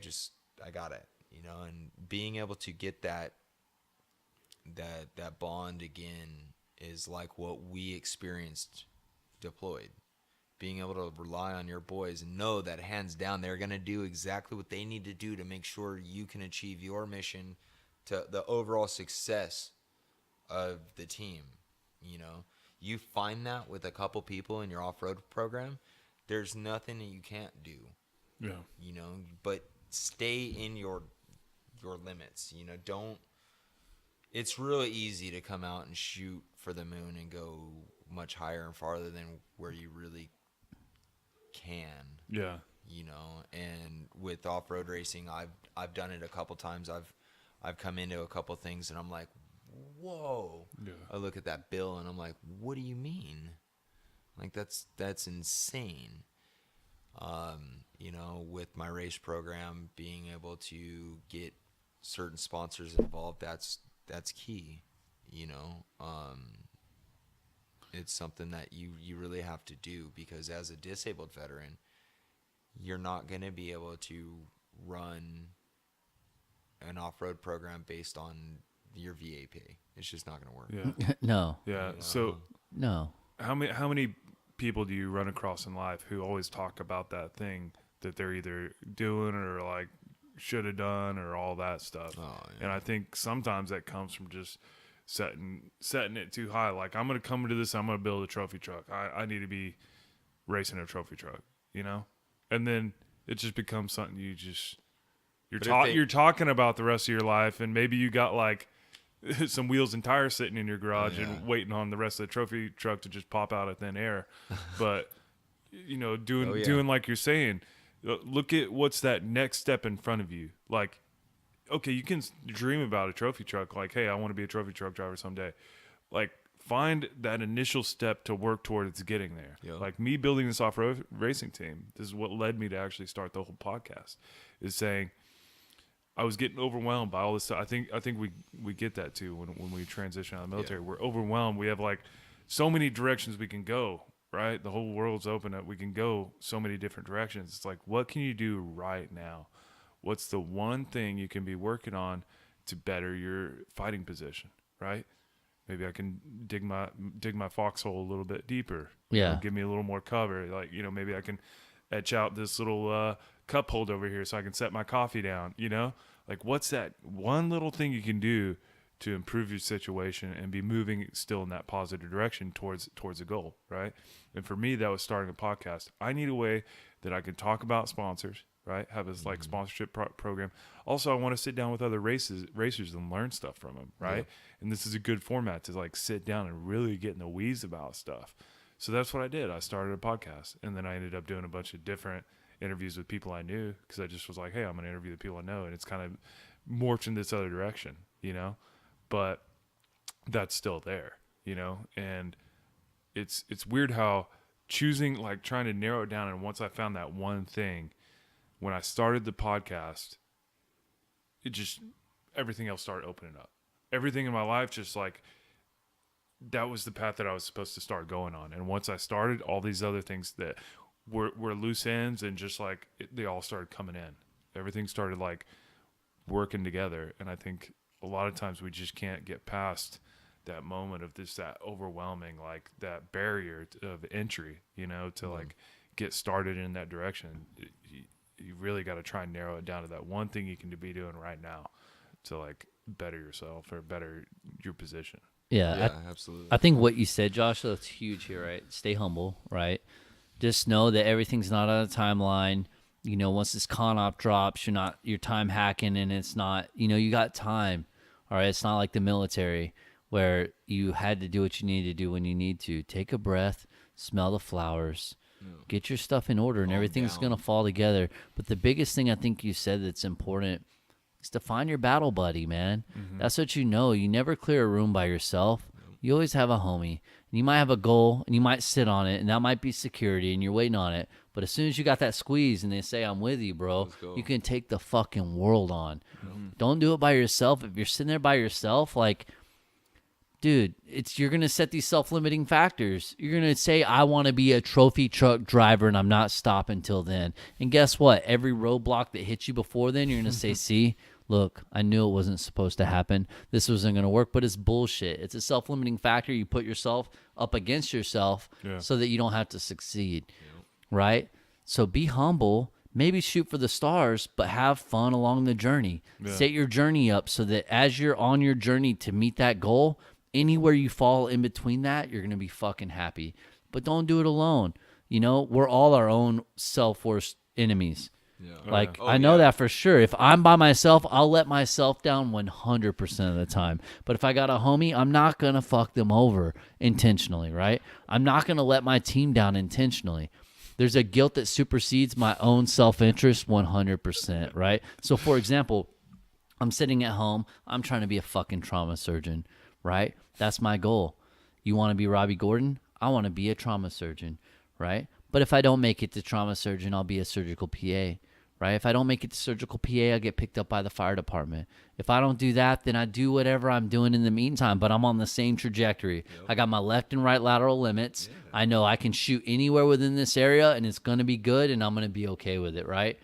But I keep homies with me that won't let me fucking fall apart, right? Just because I'm like, oh, I got a C in that class. I'll never be a trauma surgeon. I got Dan that's like, well, I signed us up for the Raider Challenge next week. So in case you thought your goal of being a trauma surgeon was hard, next week we're doing the fucking Raider Challenge. And I'm like, yeah, fair enough. And guess what? That C doesn't matter so much. Nope. It doesn't matter so much. It's a journey. We're going to keep pushing. But I got my homie, right? And I don't know how I'm going to do the Raider Challenge on Saturday because I'm not prepared. But it won't fucking matter, dude, because I'm not going to let you down, dog. Yeah. And you're not going to let me down, and we're just going to fucking do it. But I think that's the beauty of finding that battle buddy, and it speaks to everything that got us to where we are. Absolutely. Don't fucking do it alone. And if you're doing it alone, it's just because you're selfish. Because there's someone out there that gives a fuck about you, for sure. Yeah, and if you're feeling that way, too. Right? Yeah. If you're feeling that way, someone else is definitely feeling that way. Yeah. So, fix it. Be humble. Make a fucking plan. You never did anything without a plan in the military. Yep. Make a plan, dude. Even if it's hazy. It's hazy. Because sometimes, I've looked at my program and I'm like, I don't know how we're going to do that, but we're going to do that. Just fucking did it, yeah. I looked at SST 3 years ago. It was the first time I watched Stadium Super Trucks, like the 1,400 trucks doing that, and they, was it 3 years? 2 years ago? I don't know. 16. They were up at time's not real, bro. It's all good. It's not nothing. But it was up at the Costa Mesa Fairgrounds or Costa Mesa. They did the Stadium Super Trucks, and they were out running. A month before it happened, I blew my motor in the truck, and I wasn't able to go.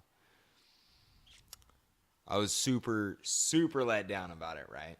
After doing SST this time, I'm pretty glad I didn't do it last time, I'm like, I don't think I was absolutely ready, Yeah, not setting yourself up for success. So, and that's the thing with picking the right class and where you want to go in your off-road program or, whatever it is you're doing. Like, just don't overstep where you can physically achieve, and it's a real, like, fine line and, like, kind of a gray area because it's hard to do that until you're jumping both feet in, until you're there, you're balls deep into it, and like then you get to a point where you're like, just like, now what? You know, like I've put so much into this program, and now what? Well, that's where it's important to have your battle buddy to be like, shut up, just keep going, you know, like keep digging. And it's remarkable when it works, you know, and there's nothing that we can't do as veterans, especially you get 2 or more of us together. There's nothing we can't achieve. The way our minds work, the way we work physically, the way we were developed and kind of built, you know, we don't accept defeat. We don't understand loss. Yeah. You know, we always push for the next thing. We always push for bigger, better. And that's what I want my vets that I bring out to experience my program. I want them to push for bigger and better. I want them to do something more. I want them to do what they want, but take that next step as well, you know. If a vet comes to me and says, I want to drive 1,400 trucks like you, awesome. Get to that point, then go to the stadium super trucks, or go to Pro 2 or Pro Light or Desert 6100 or Trophy Or trucks, just go to a race. or just go to a Go race. to a race. Go to Go a hang out race. with me in the pits for a couple Yeah, races. You know, come out, come hang out, and You can learn so much working on just a pit crew or the support crew for a race. Yeah. absolutely. And you know, that's what I was talking about before. Is not everybody wants to throw a helmet on. I get that. You know, you come out, you get in contact with me. You let me know you're interested in motorsports. Okay, I will show you fabrication. You know, suspension, prep work, race. We call it like race recon, but I mean it's pre-running. You go, you figure out where the race is, what races we're gonna do, what that track layout is, what's entailed in that track layout. What do we need to do? What's the truck gonna have to do? You know, like how big is it? How many chase vehicles do we need? How many pits do we have? You know, there's a lot. So you get that. And you separate that with your team. You split that load between all your boys.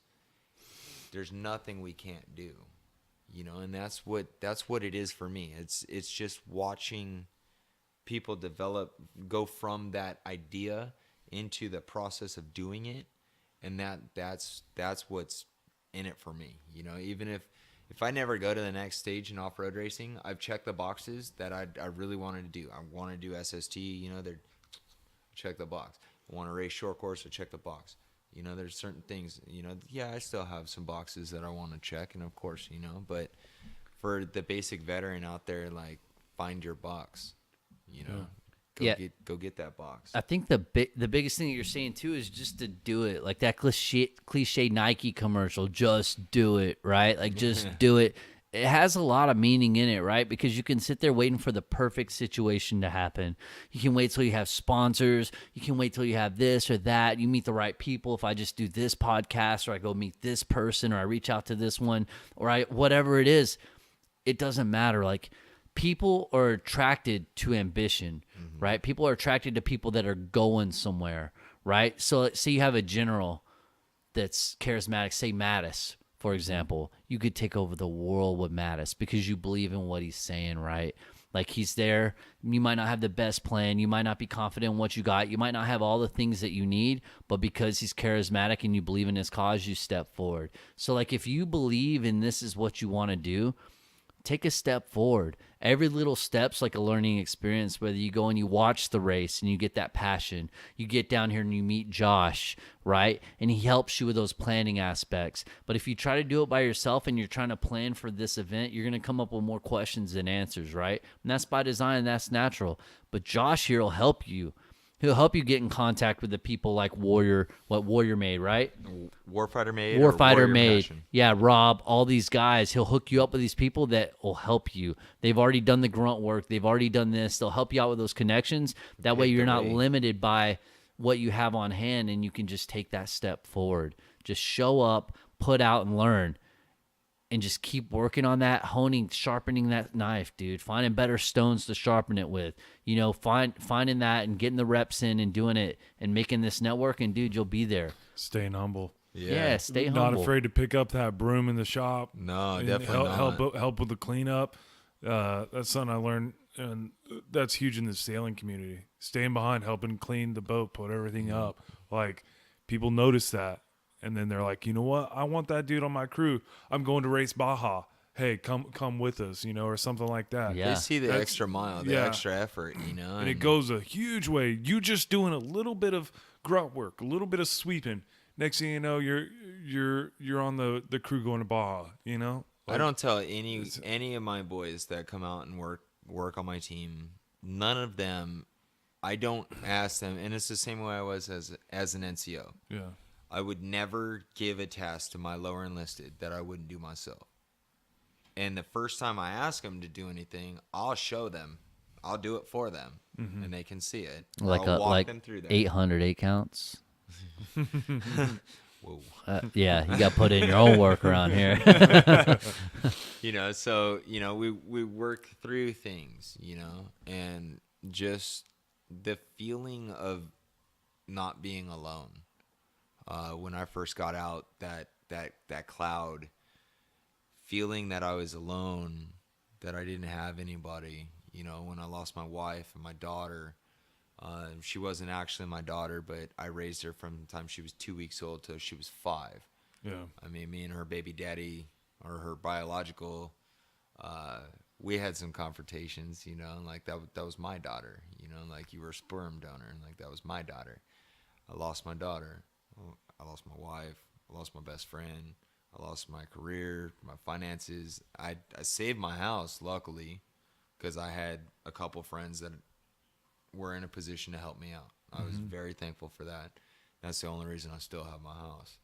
And then when my house got stable, that's when I started developing everything, and that's why I refuse to let anybody that I know or I hear of, or if you're in that gray zone, you're under that cloud, like, hit me up. Don't think that suicide's an option. Don't think that nobody cares. Don't think that you're in it by yourself. Yeah. Whether, like I said, whether you're in the off-road community or you're a vet that is looking for another way, you get in contact with me, I'll find something for you. Whether it's with Warfighter Made or Warrior Passion, doing other things, or, I mean, even if the adrenaline thing's not your thing, say you're into clothing design, whatever. I mean, I've got t-shirt companies that design my t-shirts. I get you in touch with them. You can go be a graphic designer for t-shirts for an off-road team. Yeah. There's so many aspects to this world that people overlook constantly, and they're just like, off-road racing, you put a helmet on, you put gas in a truck, and you go jump around. Yeah. No, there's so much more to it than that, Yeah.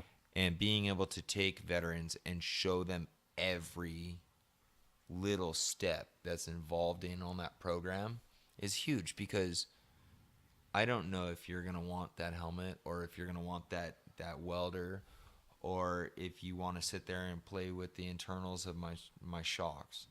I don't know if you're going to want to get hands deep in the motor or the transmission or the driveline, or the logistical. Like we talked about going on beer runs, making sure there's Sammys for the pit crew. We need food. Yeah. We got to eat. MREs are not that good. Dude. So they're not good for your butthole, I'll tell you that. No, they're really They'll not. blow your butthole out. You gotta be gentle with the gum. Yeah. You work the gum up in there, you'll be all right. But we have cases. I mean, we still do it, even at a level where we're at right now. Me and my team, there's days that we're crunching numbers. We're biting a bullet just to get to that event. We're skimming by. Yeah. You'll catch us in our trailer. We don't have some big RV like some of the other racers and some cush thing. No, we've got a 38-foot box trailer that at night, that's what me and my crew, we sleep in. I mean, I have an old beat-up mattress that I throw down, and my sleep system from the Army, my 3-layer sleep system. I get down in my little fart sack, and that's how I do it with my team. We all lay in a box trailer.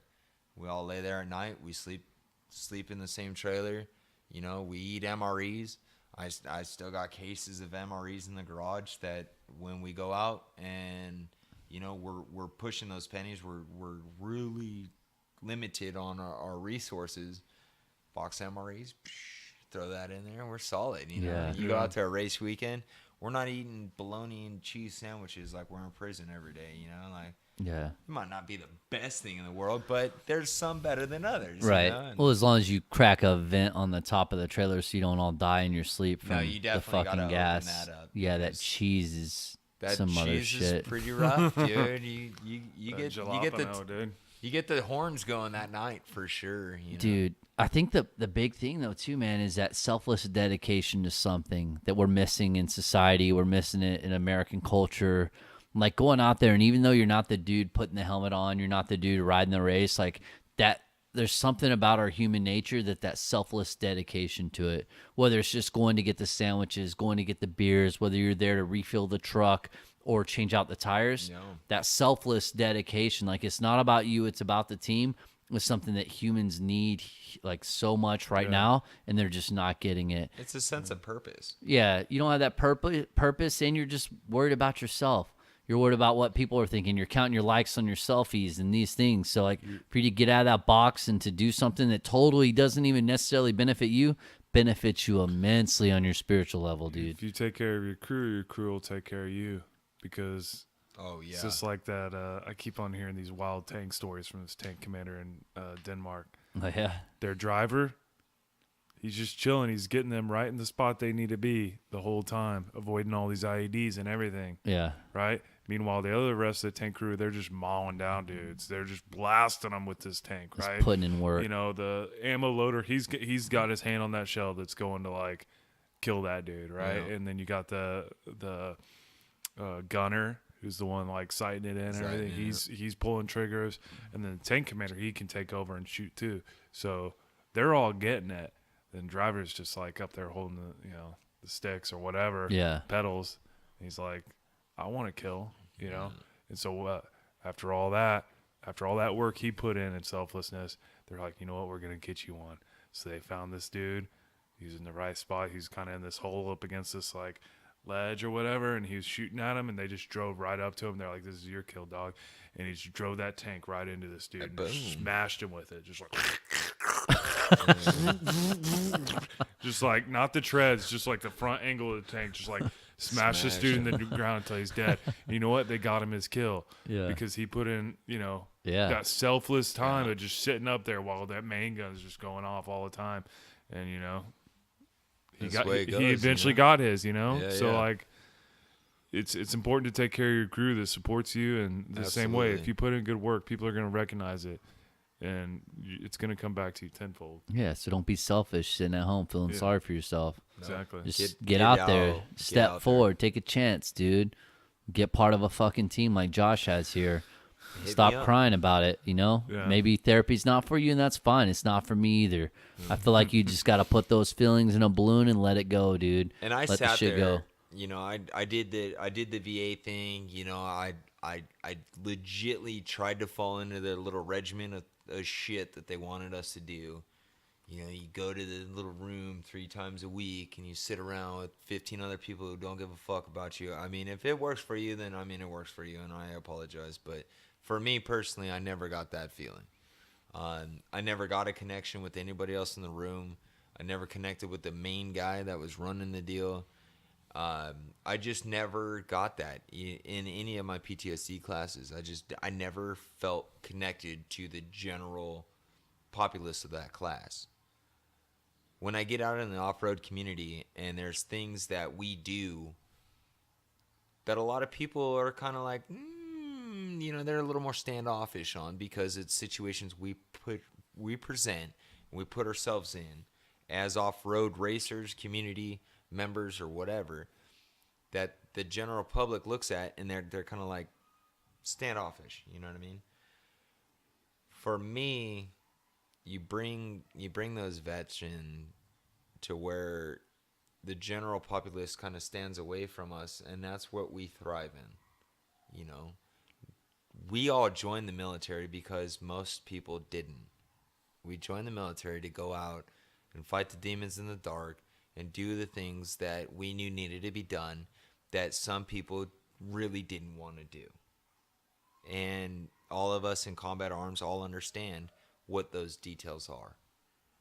Now, you come back you start building a program, you start doing something on your own, and getting away from that environment, getting away from that brotherhood, it starts wearing on you, you know? So that's where in my team, I bring as many veterans as I possibly can that show interest in the same communal functions of what we're doing to achieve that goal. Whether you're scraping panels and cleaning mud off the fucking side of the truck when it comes off the track, or you're adjusting timing or tire pressure or filling gas, or you're just coming up to me and smacking me and telling me like you're driving like an asshole, or whatever your job is, you do your job to the fullest in your team. Your team never fails. When we stacked up against walls in combat and you felt that squeeze or that nudge or however your team did it, you knew that everybody behind you was behind you 110%. There was never a question in your head. Every time I put the helmet on and I strap in, whether I physically looked at my truck or my boys did, I know my truck's ready to go. So whether I've got that 66-foot double, or I'm just going through the desert having a fun run, or I'm just giving that vet a ride, I know my truck is set. It's good. You build that bond with your battle buddy and your mission. You zero everything in, you get everything locked in, and there's nothing that can stop us. We do not handle defeat. You know, and that's something that all of us have been brought into since day one of raising our hand, swearing in. We don't accept defeat. We keep pushing. We place a mission. My mission is getting veterans involved. Yeah. Yeah, racing's fun. Yeah, I have a great time. But my main mission is getting the vets off their couch playing Xbox, trying to think about why they woke up breathing. Yeah. You need to have that mission. And get that mission, and there's nothing that'll stop you. You know? Well, yeah, that why versus the how. Exactly. You know? But things happen in ways when you hit that downtime, like after you've had some good experiences, and that cloud comes back, that's when you got to reach out to your buddies. You have to. You have to just talk to somebody and get outside of your own head. Absolutely. You know, personally, I've gone from the highest of highs, you know, standing on my truck with the number 1 plaque, being like, which I showed you earlier. Yeah. You know, and we ran jump champs in December, and I took first. My crew chief, I let him drive my truck for 1 lap, and he took third. It was awesome, you know. Infidel Motorsports was first and third on the box in the same truck. It was pretty cool, you know. And my crew chief got weird. He got on 2 wheels twice and bobbled it. He should have taken second, but it's okay. We'll get out there again, you know. But we didn't stop. You know, we didn't take adversity and be like, well, this is where it ends. You get your boys and you understand that you're gonna achieve what you want. You're gonna achieve your goal as long as you keep your goal in sight. Don't let it go too far, or don't let it get under you. Mm-hmm. Understand where you came from. Like for me, the biggest thing for me is, I get to drive a cool car. I race trucks. I do all this cool stuff, you know, and people look at me and they give me high fives and they're like, you're a cool dude. But in the back of my head, I'm still just a normal grunt that's just running around looking for his team members that just want to make sure my boys come home from their deployments in their heads, whether you're here physically or mentally. I just want you to come home. Whether it's off-road racing or street racing or whatever it is you do, come home. Come back to being you. Be yourself again. Before the war, before you were deemed broken. Yeah. Figure out what that is. And that's huge. You know, that's my deal. And that's what I just want to see across the board. I just want to see them come out of the woodwork and pursue something that they want, you know, whether you're good at it or not. I've had drivers come to me and be like, I want to drive. I'm like, cool, we'll go do K1, the little go-karting thing. I'm like, keep up with me. If you can do that, we'll put you in a truck. No. Okay, well, we'll adjust this and we'll teach you. You know, we'll work with you. We'll go Yeah. back to K1. We'll do it over and over and over until you do get there. Then we'll move up to a truck. Then we'll move up, you know, move up, move up. Set that bar so you can achieve it. Don't set it too high to where you never experience the event of winning your goals. Yeah. You know, SST, flip my truck. Okay. Truck's totaled, caught fire, rolled it over. I still climbed on it and owned it. Threw my hands over my head and was like, no, this is mine. I owned it. This is what I did. Right. When you look at that and you take that feedback, and then you break that feedback down. Me personally, I broke that feedback down into, I saw my veteran boys, my veteran boys and girls, the ones that came up to my pits afterward and talked to me, and same thing like you and I did at Off-Road Nights. Understanding where I came from, where they are, what they're doing, everything. Hearing stories, just seeing their faces is, dude, it's the most remarkable thing I can ever say I've ever done in my life. You know, I was just a little stoner dirt bike rider from Vista when I joined the Army in 2001. I was a terrible student. I cared more about smoking weed and jumping dirt bikes than I cared about going to school or getting a job or building a life. You know, 9/11 happened. I joined the Army. I like to fight people, so I figured that was probably the best thing for me. I joined the infantry. I come out. They said, you can't play G.I. Josh no more. You're going home. Now what the fuck? You know, so we start racing. You get people to just show the slightest interest, and you watch that small interest just bloom into their own development or their own situation or whatever they're doing. You know, whether it's real estate or parachuting or off-road racing or whatever, dude. Scuba diving or golfing. I don't give a fuck. If you put in the time and the effort and the practice and the ins and outs, it's going to show. You know, you do that, you show that to more of the veteran side. None of our brothers and sisters, we as the vet community should take responsibility for the 22. I do every day. I think every day when I think about the 22 veterans a day that kill themselves, I think, what the fuck should I have done differently in my day that could have helped one of those 22? If I get one guy to come to me and be like, you know, yesterday I thought about killing myself. Today I want to race a truck or be a mechanic or whatever. Yeah. I'm good to go. Hell yeah, dude.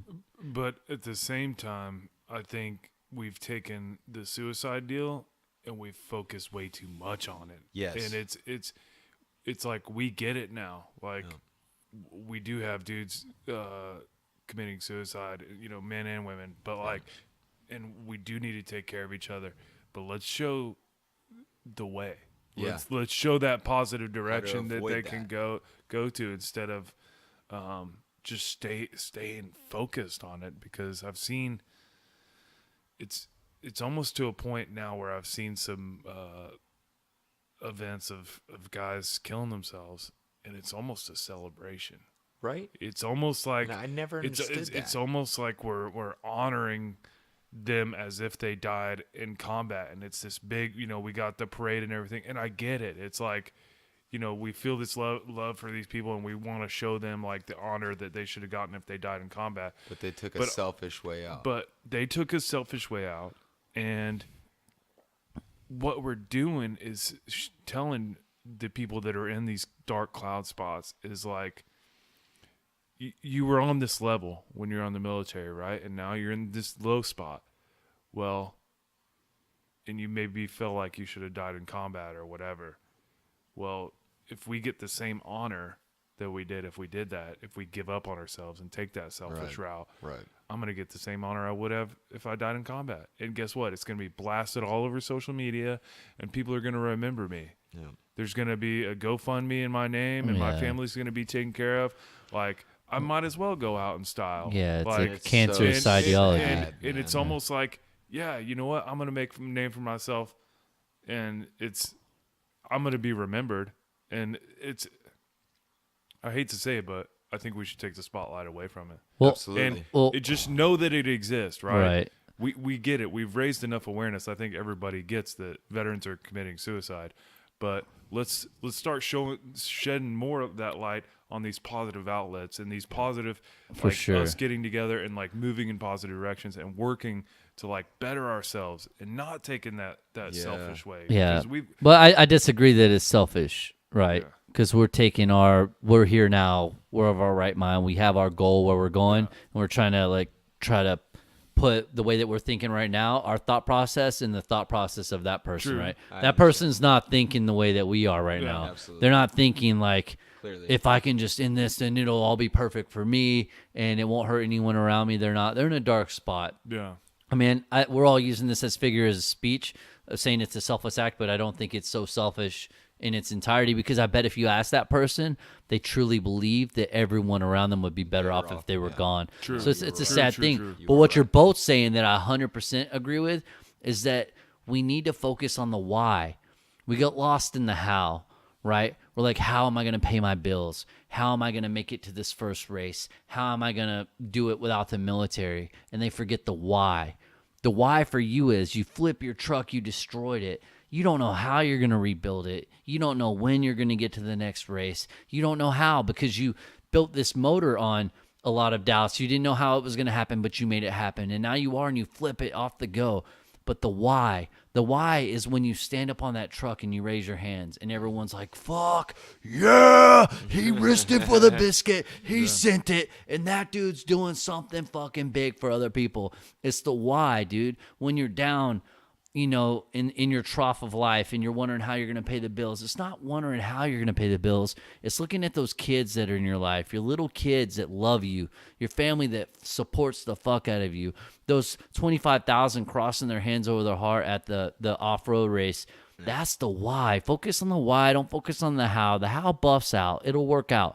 Well, as long as you're going towards something and people see that, you're ambitious, you have a goal that's above yourself, you want to help these veterans, you want to help these things, dude, it's going to happen. People are going to help you. But don't lose track of the why, because the how sorts itself out.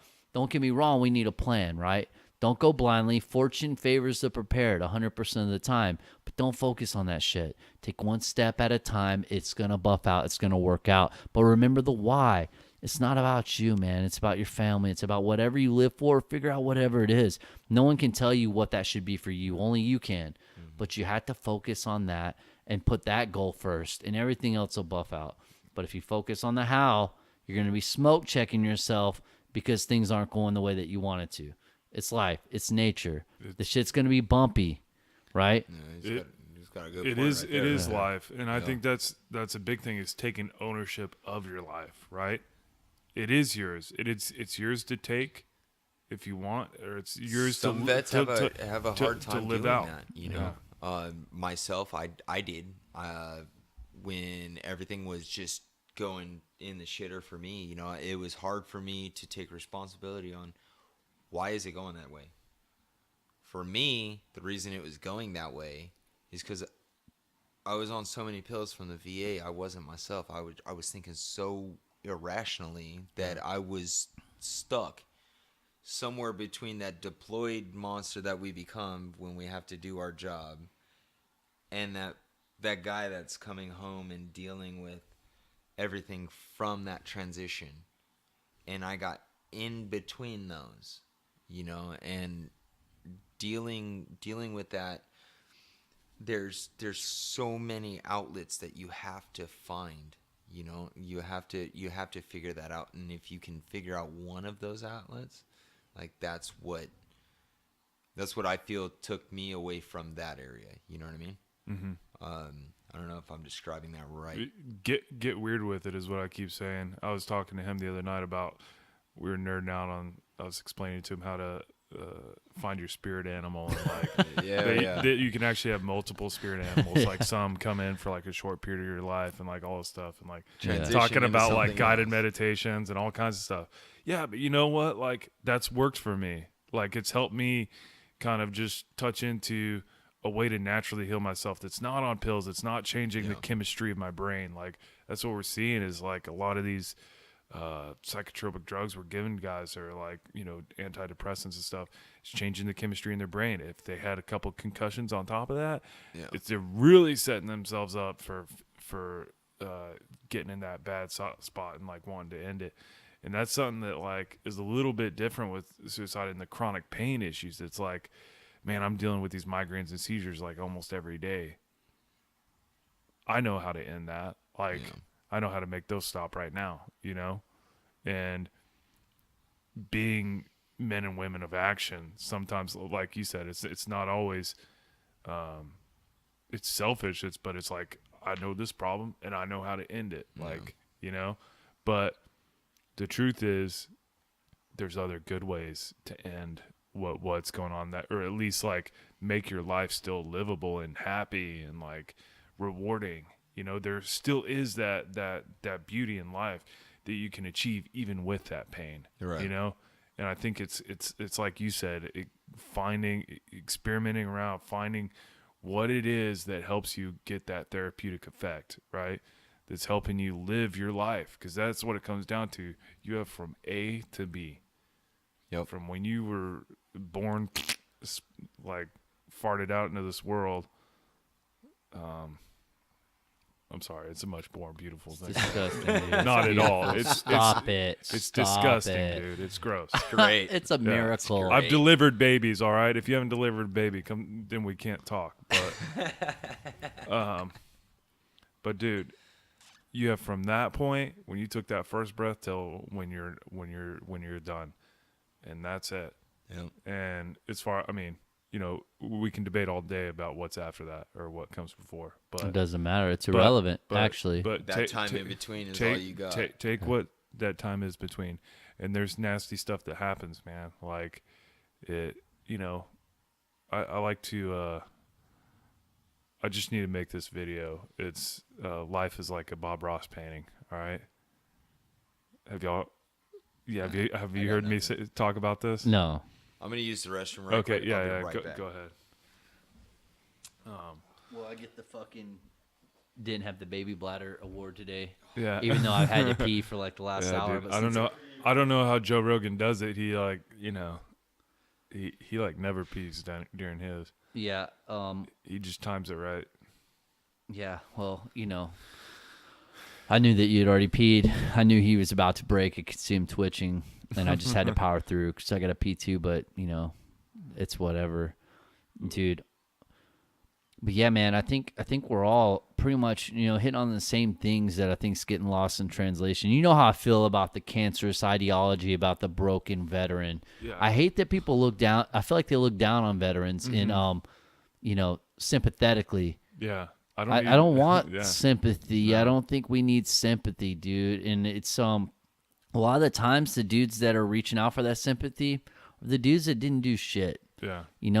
They're the ones that went in, they're trying to ride that fucking wave for the rest of their life and just always have people acknowledging that they're a veteran and whatever. They literally wear the dysfunctional veteran as a badge of honor. Yeah, that's their thing. And me, it's just sad because I'm like, I think, Dan, I'll remember you came back from the 2010 deployment in Sangin. You guys were right there in Marja, Treknawa, Upper Sangin area, just a fucking battlefield of the earth. Like, debatably the worst place to be on earth in the world at that time, right? Yeah. And I asked you, dude, you came back. We had some fellow friends that broke during combat and came back early. Yeah. And we're discussing them, right? And, I asked you, Dan, I was like, Dan, how did you come through unscathed? And, how are you okay? And you looked at me and you're like, Steve, we went to school for a long time. I was like, yeah. You're like, we went to school for a few years. We went to the hardest schools in the military. It's like a dentist. A dentist goes to school for a long time, right, to practice pulling their teeth. Yeah. And after they pull their first tooth, a dentist doesn't cry about it. They just pull fucking teeth. Yeah. He's like, that's what I did when I went to war. I practiced all this time. That was my why. That was my goal. And when I got there and I had to pull teeth, I didn't fucking cry about it. Yeah. I just pulled teeth. And now that I'm home, I'm not going to cry about all the teeth that I had to pull. I'm just a fucking dentist. And that's what I do. And that's how I move on. I like that. And I was like, bro, that's deep, Dan. And then we started talking about dicks or something. So I have no recollection. We totally ended that dope ass situation with. I think that's awesome. Yeah. That's one of the best. That's one of the best references that I've heard, and I give it up to both of you on that one. That one's pretty badass. But so back to the life is like a Bob Ross painting, right? Oh yeah. So here's the deal. Have you seen Bob Ross paint? No. Like watching him grow up? Okay, well, he's this Air Force veteran. A lot of people that know he's an Air Force veteran. Is this huge fro, and he's like a white dude with a huge fro, and he's like painting this stuff, and like, you know, it's like you can follow along or whatever. Yeah. There is no following along. Like, and on my level. Unless you're dude, taking painting acid, then you might be there on But his like, spectrum. basically, you see him and he's taking a scraper and he's scraping paint across it and everything, and it turns out to be this beautiful mountain scene with a lake and like trees and everything, and it just goes from like him making all these little adjustments. He's like, oh, just put a happy little cloud here and there, and you're doing all this, and it just looks like nothing. You're like, what is this? And all of a sudden, it just like Clicks. at the end, it just like all comes together. And I can't see it, right? Yeah. You can't see it as he's working it along. He has that vision, right? Because it's his painting. Your life is your painting. It is your blank canvas. You're given this blank canvas. When you take that first breath, you have this blank life, right? And it's, guess what? You're born into some kind of situation. Whether you have parents or you're raised by wolves, other people start painting on your canvas immediately. Yep. Immediately you're a product of what your childhood is. And for this long time during your childhood, you're taking a lot of people are just coming by. They're like, here's how you paint. And they're coming by your canvas and they're saying, and that can be bad or it can be good, you know, but it's there. And eventually, as you start to mature, as you start to get older, hopefully you're starting to take over more of the painting. You're kind of exploring your style. Like, how do you want your life to be? You're starting to like gather interest, right? In high school, and like, what do I want to do after high school, or this or that, you know, like you were just wanting to smoke pot and ride dirt bikes or whatever, you know. I was wanting to be like in Sea Cadets, and we all do different stuff, right? But it's everybody's own life. And you can always come back to that, right? Bad stuff happens in your life. You get jacked up on deployment. You know, somebody does something awful to you. They steal your shit or whatever, you know. They come by, and I described that. You're sitting here working on your painting. Somebody comes by, and they just throw a bunch of paint on there. The beauty about painting in your life is you can paint over that. It's a part of you, right? You don't have to, like, try and just ignore that it happened. You can recognize that this happened, but you can paint over it with something beautiful. And you can turn your life around. You're in control. And so, and guess what? Other people are going to come by and they're going to tell you, I can't see what this painting is. I can't see what your life is about. Like, I think you're going in the wrong direction, but it's not up to them, right? You're the one with this vision. You see the end, right? Where you want to be when you're taking that last breath. And so you paint as best as you know how, covering up those bad spots. And guess what? At the end of your life, hopefully you've stayed true to yourself and you've owned your life enough that that's when the masterpiece is revealed. That's when people go, you know what? Yeah. I might not have agreed with his life, but he stayed true to himself and he did it. You know what? And that's the beauty of it. Yeah, so I got something for that, right? I'm with you right here, Dan. We're on this fucking level. I got you, dog. So the beauty of Bob Ross, right, was that he would randomly smear shit all over the painting the entire time. It was like 30 minutes or an hour, whatever his thing was, right? His little catchphrases. But it always ended with the white paint. It always ended with the white paint. So he'd had everything, then he'd get the white paint, and he'd go, peck, peck, peck, peck, on the trees, and now it's a tree with snow on the leaves, right? He'd go a little smear across the lake, and now it's a reflection of the mountain. He'd hit the fucking top of the mountain peaks, and now that's a mountain peak with snow on it, right? Yeah. So he always ended with the white. It'd be all these menagerie of colors, and until he added that accent of white, you didn't see it. But then at the end, when he was done with the white, boom, it's this majestic scene of pine trees and a lake and a reflection of a mountain and all this in 30 minutes. So what I'm saying is, even though life might smear black shit all over your painting and you might have all this and that, it's your choice at the end to take that white paint and say, that looks like shit, but now it's a rock. It looks like shit, but that's a happy fucking tree. That's a cloud, and that's a reflection of a mountain. What looked like shit, you didn't even know what was going on. You didn't know why, or you didn't know how you were going to do it. You take that white paint and you make it your why. Yeah. You make it your why. And even though the situation might have been horrible, it was a period of time in your life. And even though it was a dark smudge, take your white paint, take your purpose, take your why, and turn that shit into a fucking mountain. Turn that You know frown what I'm saying? upside down. Right, It's all right, perspective, dude. It It's is all perceptual. mindset. Yep. So that's it, dude. So That's now that awesome. we come full circle on our Bob Ross shit, I think we got something, dude. That's cool, man. Dude, I gotta jet here soon to go pick up the baby. Yeah, let's wrap this one up, dude. Josh, man, it's been awesome, dude, sitting down with you. Hey, I appreciate you guys coming out. Like I said, coming out to the house and checking out the shop, seeing what we're doing here. You know, I appreciate you guys bringing me on. Where do y'all have a website yet, or Instagram, or So we're like on what? Instagram. You can find us on Instagram, Infidel Motorsports 760. It's open to the public, so go up there and check it out. And you can hit me up directly. I'm the one that runs everything on my social media stuff. So you send me a DM, it comes straight to me. I'm not cool like that. I don't have a bunch of internet people that do all my stuff for me yet. But so if you are a vet, you are in that spot, you know, you got that dark cloud, send me a message, dude. If you're not a vet, you still got a dark cloud, send me a message. I'm sure I'll find something. Yeah. Or if you want to help out. Yeah, or Yeah. you want to help Get out, involved. you want to donate to our program. Like, we're constantly looking for more sponsorships. You know, we're doing the Lucas Oil Regionals in Southern California this year. We got round 1 and 2 this weekend. I've got 9 rounds of that I'm racing this year. We're doing the tough trucks, the jump champs events. So 9, 10, 11. I got 12 events just on those 2 alone. So if you're in that spot, you know, hit me up. If you're not in that spot and you just want to help somebody else get out of that spot, hit me up. Like, we can figure it out, you know. Awesome. Well, make sure you all check that out. And if you find a good message in these podcasts, make sure you share them. Yep. And share their page and like and subscribe and all that stuff. But, dude, guys, thanks for sitting down with me, having a rad conversation, and look forward to maybe sitting down in the future again. Yeah, dude, hit me up. Let me know. I'm down. Hell Awesome. Yeah, man. Thanks. All right, So- we'll wrap it up. Later, guys.